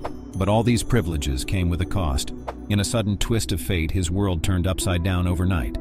Now, a sense of fear looms among other formidable criminals, prompting the question, what events transpired to instill such trepidation in their minds? He once held the pivotal role as the main supplier for the infamous Camorra gang and had earned a spot on Italy's most wanted list. Renowned as one of the leaders of the European super cartel, he collaborated with some of the most influential drug lords globally. However, Raphael Imperiale's illustrious career met its conclusion in 2021. Now, the upper echelons of the illicit drug market are apprehensive, fearing that he might divulge crucial information. This European super cartel is widely considered one of the largest drug cartels globally, maintaining a near monopoly on the Peruvian cocaine trade. Allegedly overseeing a significant portion, approximately a third, of the entire narcotics trade in Europe, the European super cartel operated with a unique strategy. Each key member held autonomy over their individual plans and dealings on the ground. Through collaborative efforts, they effectively covered a vast market, strategically managing higher import quantities at lower costs. Leveraging his family's beverage company, Raphael Imperiale was well versed in the policy of broad distribution. Imperiale played a crucial role in gathering and transporting the funds necessary to cover the costs of acquiring cocaine in South America. Additionally, he boasted a substantial logistical network for the efficient transportation of narcotics within Europe. Daniel Kinahan boasted an extensive banking network with key connections for capital investment. His influence extended to those who controlled access to the vital ports, especially in Europe. Notably, Ridwan Taghi held a prominent position in this regard, and to a lesser extent, Edin Gakanin. However, the inevitable unraveling of the cartel leaders began in 2019. First, Ridwan Taghi was apprehended, followed closely by the arrest of Ricardo Riquelme Vega, also known as El Rico. Subsequently, Raphael Imperiale found himself in custody, and in a move that sent shockwaves through the underworld, he made a decision that shook its foundations. Before delving into the intriguing tale, let's meet Raphael Imperiale, the Italian supercrime boss. Hailing from a family deeply rooted in business, Raphaele was born in Castellammare di Stabia, a town nestled at the base of Mount Vesuvius with a rich industrial history. His father, a prosperous and well-known businessman, played a pivotal role in shaping the town, even having a part named after him. Serving as the general building contractor, he expanded their ventures into the catering and distribution industries. Notably, he supported Raphael's older brother financially, enabling him to open 2 locations in Amsterdam. Additionally, their father had a stake in the local football team, aligning himself with the top clan leader in Castellammare. Despite never facing accusations of illegal activities himself, Raphael Imperiale found himself in close association with criminal figures. He attributed his passionate drive to his father's influence. During his teenage years, Raphael became the target of an attempted kidnapping. The motive behind the incident remained unclear, whether it was an act of retaliation or driven by ransom demands. Fortunately, he managed to escape, but the experience left an indelible mark on him, fostering an obsession with security. Following his father's passing in 1996, Raphael took charge of the 2 Dutch venues at a remarkably young age. Raphael Imperiale's journey took a significant turn with the Rockland coffee shop in Amsterdam. This marked the beginning of his foray into the world of large-scale cocaine trafficking, partnering with Dutch drug trafficker Rick van der Bunt. Unfortunately, van der Bunt met a violent end in Madrid in 2008. Raphael's involvement extended to supplying one of the 2 factions within the Camorra conflict in Secondigliano. While not a formal member of the Camorra clan, he functioned more like a broker, dealing with the Camorra organization. He forged connections with key figures such as Elio Amato, brother of Raphael Amato, a prominent heroin dealer in the Di Lauro clan during the 1990s. His network expanded to include Antonio Orefic from the Mochia clan. During this period, Imperiale accumulated millions of euros, rising to the position of the Di Lauro organization's representative. In this role, he directly engaged with drug traffickers in Colombia, Ecuador, and Peru, solidifying his presence in the intricate web of international drug trade. Raphael Imperiale initially operated as the sole supplier for his family in Secondigliano, a renowned hub for Italy's affluent drug market. However, he didn't confine his influence to a singular territory. Expanding strategically, he reached out to other groups across the country, notably in Milan. Distinctively outside the realm of organized crime, Imperiale established a lasting alliance. This alliance extended to include prominent 'Ndrangheta families, leveraging their significant connections at the port of Gioia Tauro in the Calabria region, an influential hub among Mediterranean container terminals. In 2016, Raphael Imperiale captured international attention when two stolen Van Gogh paintings, namely Congregation Leaving the Reformed Church in Nuenen and View of the Sea at Scheveningen, were recovered from one of his villas in Castellammare di Stabia. This discovery occurred after he fled an Italian arrest warrant. The paintings had been stolen from the Van Gogh Museum in Amsterdam in 2002, a case that had gained global notoriety, particularly when links to the Neapolitan Mafia emerged. Following these events, Imperiale relocated to Dubai, where he established a base for brokering shipments from South America through key ports like Rotterdam and Gioia Tauro. Over time, his focus shifted from direct involvement in the drug trade to money movement. Fluent in 5 languages, he cultivated close ties not only with the Italian Mafia, but also with crime groups in Ireland, the UK, Holland, and South America. Handling substantial amounts of cash across continents demanded a robust financial network, and Imperiale was one of the few in the West capable of facilitating transactions involving tens of millions in cash. Currently, this activity is predominantly monopolized by a Chinese organization. Nonetheless, their capacity is limited to providing sums of less than 2 or 3 million. In contrast, Imperiale and his associates emerged as major players capable of handling more substantial amounts. Raphael transitioned into a financial specialist, conducting operations from Dubai, which eventually served as his headquarters, akin to Daniel Kinahan's setup. The revelation of the super cartel occurred during Raphael's opulent wedding at the Burj Al Arab Hotel in 2017, where all key members were in attendance. Investigations into Imperiale's financial activities unveiled a lavish lifestyle, with claims that he spent a staggering €400,000 monthly in Dubai to sustain his extravagant way of life. Even after his arrest, authorities discovered that he had spent €7 million in just 3 months while on the run, with the majority of expenses being categorized as personal. After 5 years on the run, his arrest in Dubai unfolded as a result of the UAE striking a deal with Italy to extradite fugitives. In August 2021, police raided Raphael's villa while he was enjoying time in the pool with his wife and kids. Raphael Imperiale found himself among the 36 individuals apprehended during a Europol operation. Following Italy's successful extradition request, he took a surprising turn by prioritizing his own interests. In a move considered unthinkable in criminal circles, he became a pentito, an individual agreeing to testify against his fellow mafia members. Raphael explicitly expressed his intent to confess his crimes, offering to divulge everything he knew about the global drug trade. The potential implications of such revelations are substantial, particularly for figures like Daniel Kinahan. Though only a few reports containing Imperiale's statements have been made public by Italian authorities, they primarily focus on his connections with the Campania and Camorra clans. This, however, does not rule out the possibility that he has shared insights on other subjects. As it stands, it appears that his testimony has thus far corroborated the findings uncovered by Italian investigators. As of now, Raphael Imperiale hasn't delved into discussions about topics like money laundering networks or his connections with other crime bosses. Given his current incarceration, these matters often take time to unfold. However, he possesses the potential to provide highly incriminating information about the Kinahans, which could have significant implications both in Ireland and internationally. If he chooses to disclose such information, it could mark the end for the Kinahans, leading to concrete criminal charges. The anticipation surrounding how Imperiale's revelations might shake the criminal landscape is palpable. While some individuals have learned the importance of discretion, others may resort to divulging secrets in an attempt to secure their freedom.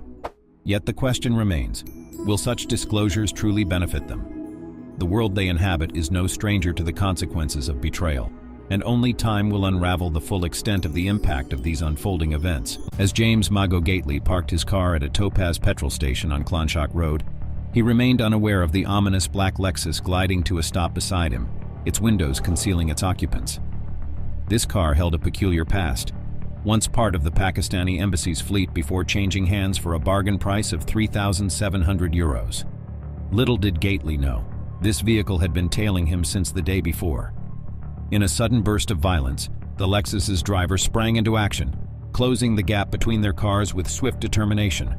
5 shots rang out without warning, captured in stark detail by the station's CCTV cameras. Amidst the chaos, Gately stumbled out of his vehicle, collapsing onto the unforgiving pavement. The assailant wasted no time in fleeing the scene. heading towards a rendezvous point in Dromiskin County Louth. With calculated efficiency, the hitman and his accomplice orchestrated the destruction of the Lexus, erasing any trace of their involvement. Meanwhile, Gately, despite the grievous wounds inflicted upon him, managed to summon help, directing the authorities to his location on the station's forecourt. Miraculously, he survived the assassination attempt, owing his life to the foresight of wearing a bulletproof vest. Although 4 bullets were intercepted by the vest, one found its mark, striking Gately in the jaw.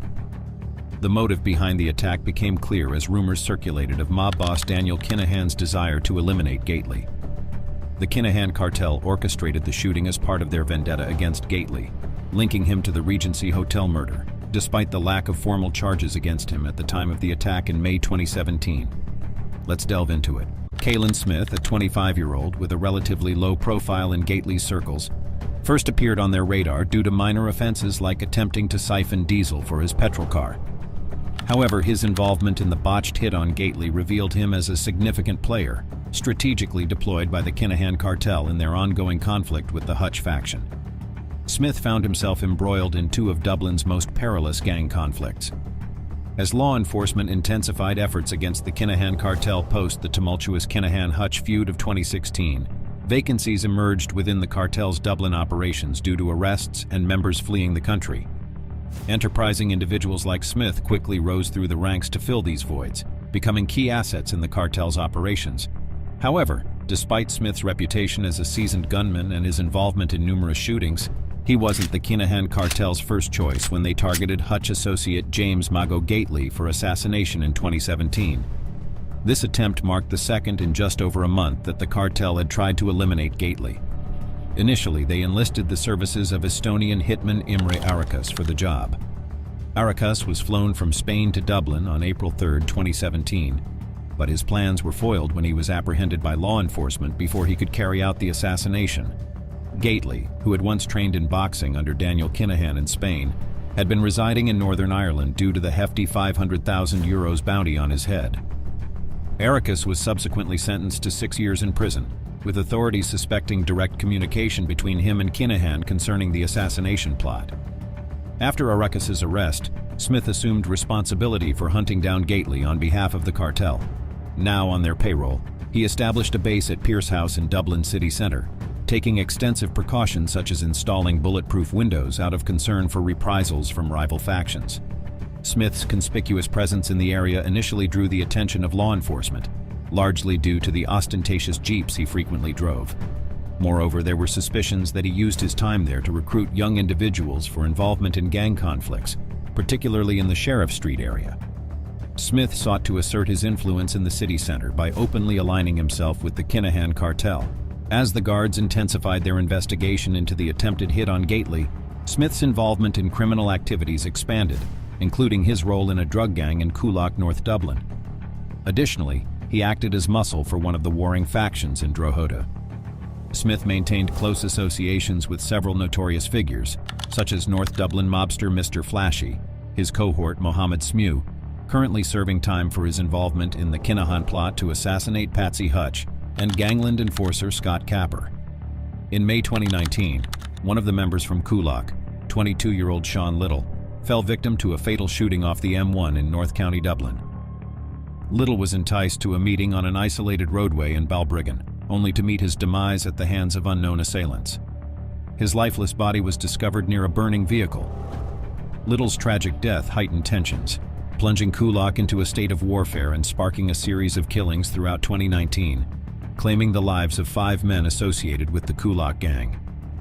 Despite his friendship with Little, suspicion quickly fell on Smyth in the aftermath of the tragedy. While he joined the victim's grieving father and Hamid Sanambar, an Iranian who had previously worked as Little's driver, at the scene in Walsh's Town shortly after Little's murder, Sanambar met a grim fate himself days later.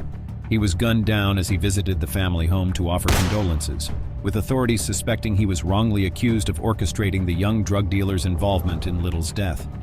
Smyth found himself in increasingly perilous circumstances as former allies turned against him. In a bold move to proclaim his innocence, he traveled to the UK for a lie detector test, sharing the results on social media. However, despite his efforts, associates of Little remained steadfast in their belief that Smyth, motivated by a €200,000 debt owed to the Kinahan Cartel, was responsible. Among those seeking retribution was Sean's grieving father, Stephen Little, who held Smyth accountable for the brutal killing and plotted his demise in retaliation. Detectives from the elite drugs and organized crime unit intervened just in time, apprehending Stephen Little with a powerful G9 semi-automatic pistol. He was subsequently sentenced to 6 years in prison after openly admitting to possessing the firearm with the intent to kill Smyth, lamenting that he hadn't been afforded more time to exact his revenge. Despite facing intense scrutiny, Smyth has never been arrested or charged in connection with Sean Little's murder. Following the attempt on his own life, Smyth continued to wield influence in the ongoing Kulak feud, maintaining his status as a trusted associate of the Finglas-based drug dealer Mr. Flashy. He became deeply embroiled in the tumultuous events unfolding in Finglas and Clondalkin in 2019. Moreover, alongside his involvement in the feud, Smyth was recruited by the Kinahan Cartel to carry out the hit on Gately. Despite pleading not guilty, the Special Criminal Court delivered a verdict of guilt beyond a reasonable doubt in February 2021. They determined that Smyth had acted as both the driver and the gunman during the attack, branding him a dangerous and merciless criminal. Subsequently, he was handed a 20-year prison sentence, though he brazenly predicted his release shortly after the conclusion of 5 World Cups. His co-accused, Gary McAreevy, received a 4-year sentence with the final year suspended for his role in burning the getaway car. Presently, both Smyth and McAreevy are appealing their convictions, contending that certain evidence obtained from phone data was unlawfully acquired, rendering it inadmissible in their trial. The retention and access of mobile phone data under a 2011 Irish law, also contested by Graham Dwyer, convicted in 2015 for the murder of childcare worker Elaine O'Hara, formed a crucial part of the legal backdrop. Following his conviction, Smyth appeared to grapple with the challenges of adapting to prison life, expressing concerns to the governor of Dublin's Mountjoy prison regarding his isolation for safety reasons. Subsequently, Smyth was transferred to Cork prison. However, concerns arose over his perceived influence among inmates there, prompting a subsequent relocation to Portlaoise prison. Yet even in Portlaoise, Smyth persisted in his attempts to establish dominance, leading to clashes with another prominent Kinahan figure, Freddie Thompson. In response to this power struggle, both Thompson and Smyth were transferred to separate facilities to forestall further conflict, with Smyth returning to Cork. Since his return, Smyth has been integrated into the general prison population, but remains assessed as being at high risk of assault by fellow inmates throughout the Irish prison system. Alan Wilson, a name that has become synonymous with Ireland's criminal underworld, has carved a notorious path through the country's illicit activities. Known for his volatile temperament and earning the moniker the Madman, Wilson's criminal career spans over a decade, involving a range of serious offences that have repeatedly brought him into conflict with the law.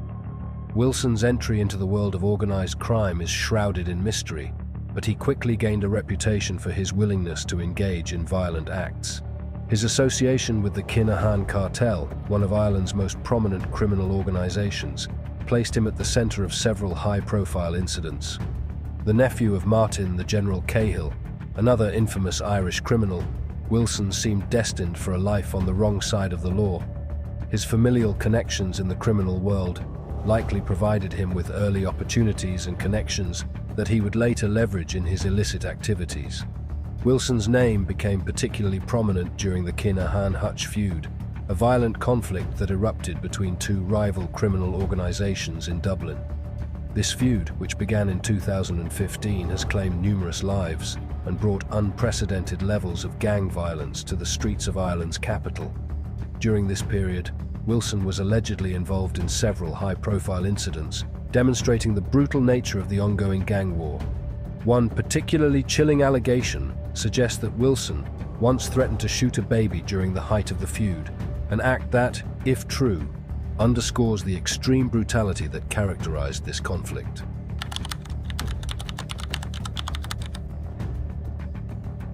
One of Wilson's most significant legal cases stemmed from a shooting outside the Players' Lounge pub in Fairview, Dublin, in July 2010.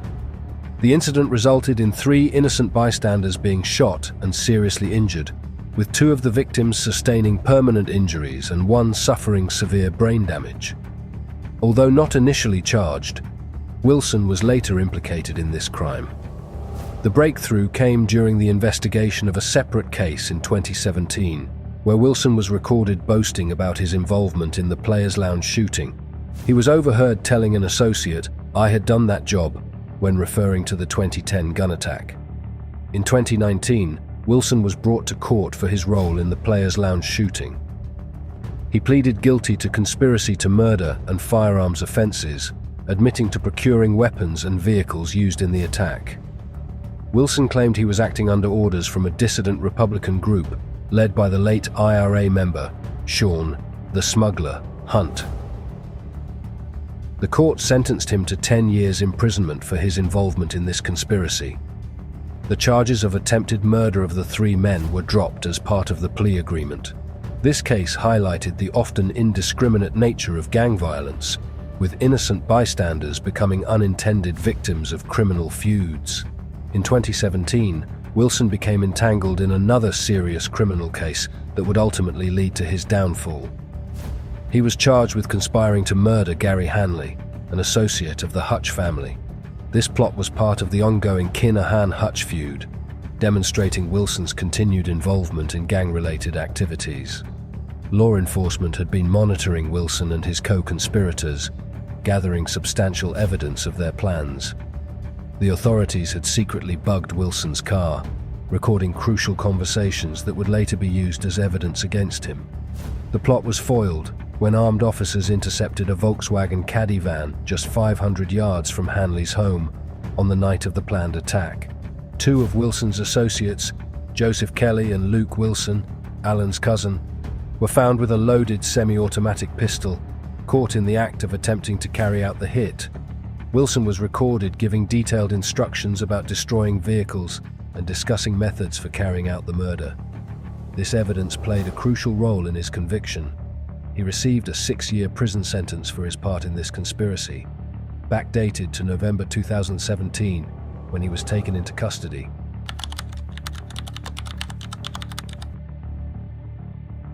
One of the most high-profile cases involving Wilson was his trial for the murder of Marioara Rostas, an 18-year-old Romanian woman who disappeared from Dublin city centre in January 2008.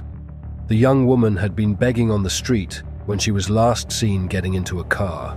Rostas made a panicked phone call to her brother the day after her disappearance, saying she was being held against her will and sexually assaulted.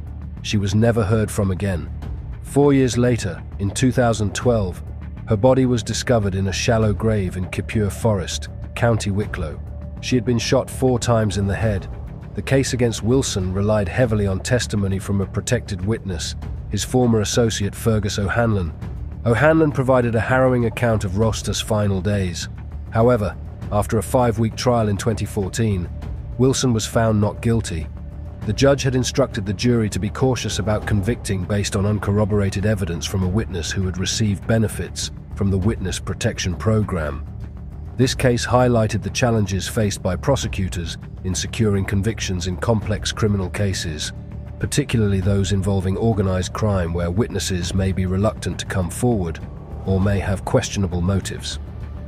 In June 2009, Wilson and an accomplice, David Crowley, were involved in a violent home invasion in Blanchardstown. They attacked a man named David O'Brien with a meat cleaver. Despite both men pleading not guilty and complications with witness testimony, they were convicted in 2013. The case faced several challenges, including the fact that the victim, O'Brien, did not give evidence as he never made a statement to the guards. Additionally, other potential witnesses, including the victim's former partner, Lisa Murray, and her father, were treated as hostile witnesses after denying sworn statements in which they had identified the attackers.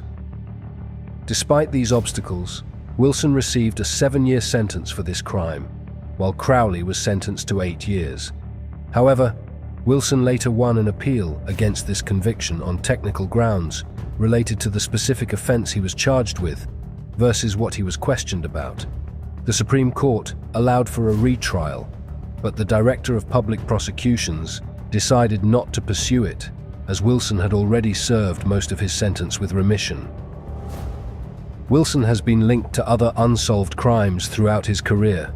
He was previously arrested and questioned about the murder of 22-year-old Darren Cogan, who was shot and fatally wounded in a pub in Inchicore on June 25, 2011.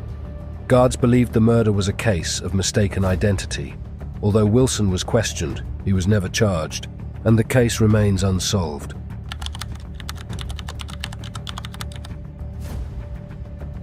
Since his incarceration in 2017, Wilson's time in prison has been marked by conflicts and security concerns. He has claimed that his former associates in the Kinahan Cartel have placed a substantial bounty on his head, allegedly offering €100,000 for his murder and €20,000 for a serious assault. Wilson's status as a high-profile and at-risk inmate has led to several transfers between prisons. He was initially held in Mountjoy Prison, but was moved to Midlands Prison after being attacked by other inmates in June 2019. This attack left him with a broken nose and facial lacerations. In 2022, Wilson took legal action against the Irish Prison Service, claiming they failed to protect him from the Kinahan Cartel while in custody. This lawsuit highlights the challenges faced by prison authorities in managing high-risk inmates with complex histories of gang affiliations. Wilson's paranoia and volatility have also led to conflicts with prison staff. Reports indicate that he has faced disciplinary sanctions on multiple occasions, primarily for making threats against jail personnel. His behavior behind bars has been described as erratic and threatening, making him a challenging inmate to manage. More recently, Wilson was transferred to the high-security Portlaoise prison following an assault on officers. The incident allegedly occurred when Wilson, known for his unstable behavior, failed to recognize a new group of staff assigned to manage him. This event underscores the ongoing security concerns surrounding Wilson and the resources required to safely incarcerate high-profile gang members.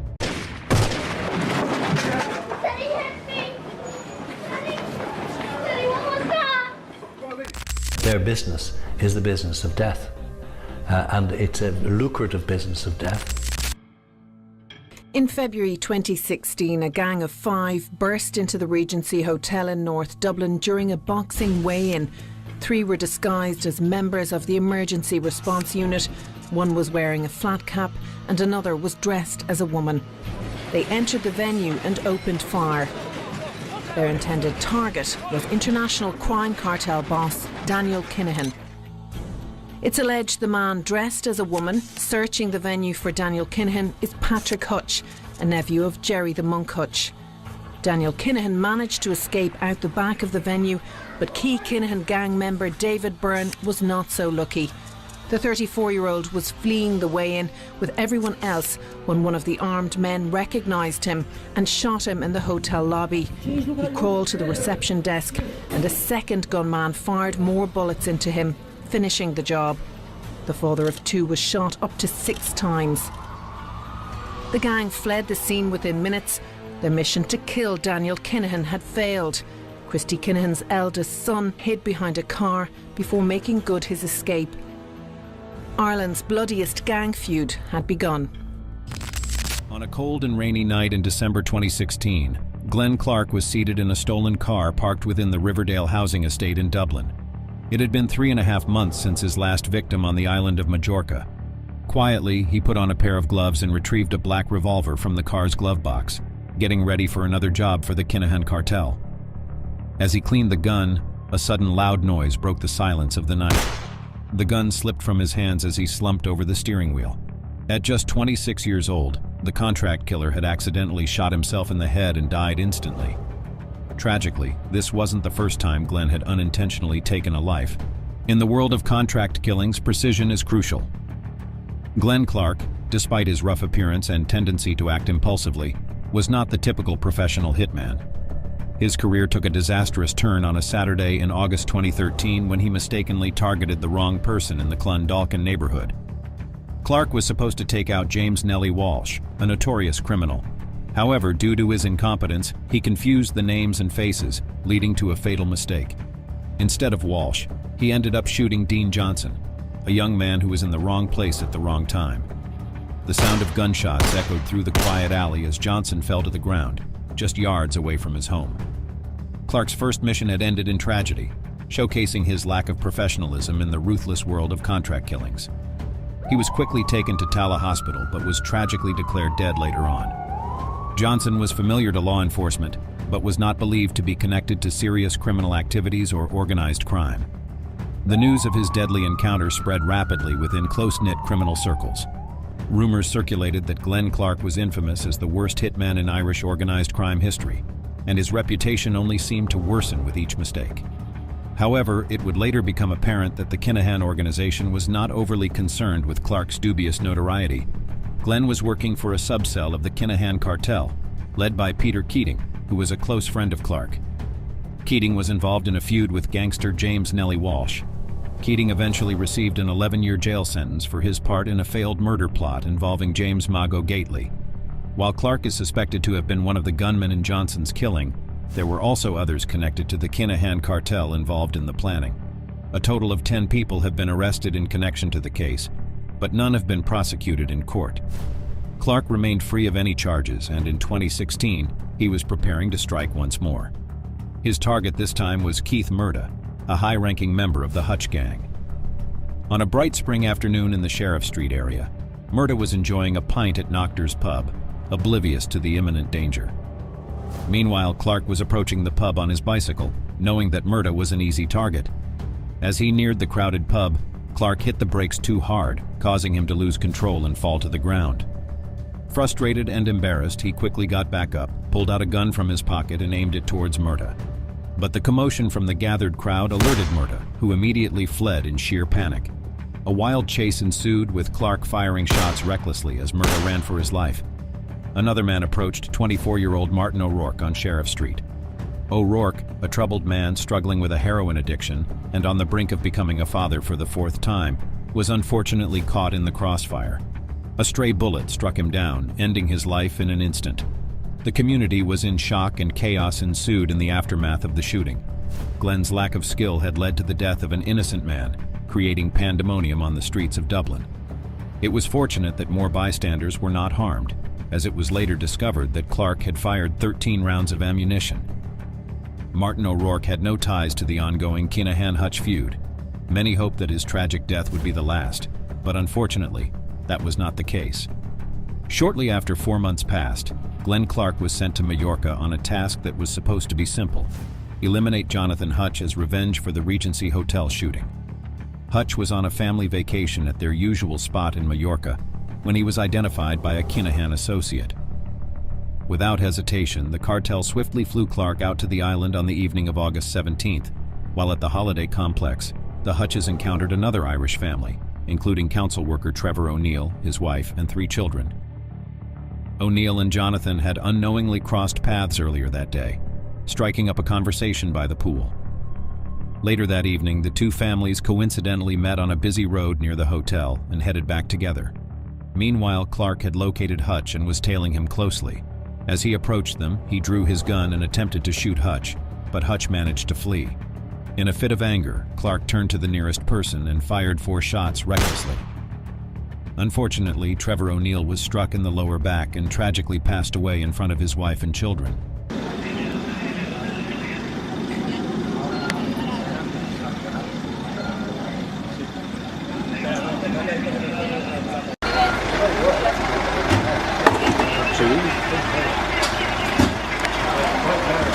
Y este extranjero, los primeros identificados no lo sabemos. Vale, de acuerdo. Pues no eran disparados, o sea que no te metas por el medio y si andas por este lado, que esta zona la tengo que tener presente. Ya la voy a limpiar. Apenas se la van a hacer pero vale un dinero. Toma, como tú quieres. Como tú quieres. Todas aquí están. Esa no va. Tú eres tiroteo.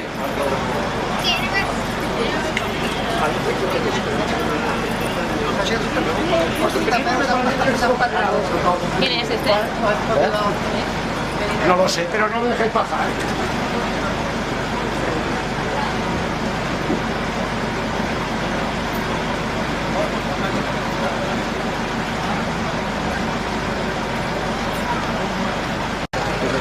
Tenemos que ir a la derecha y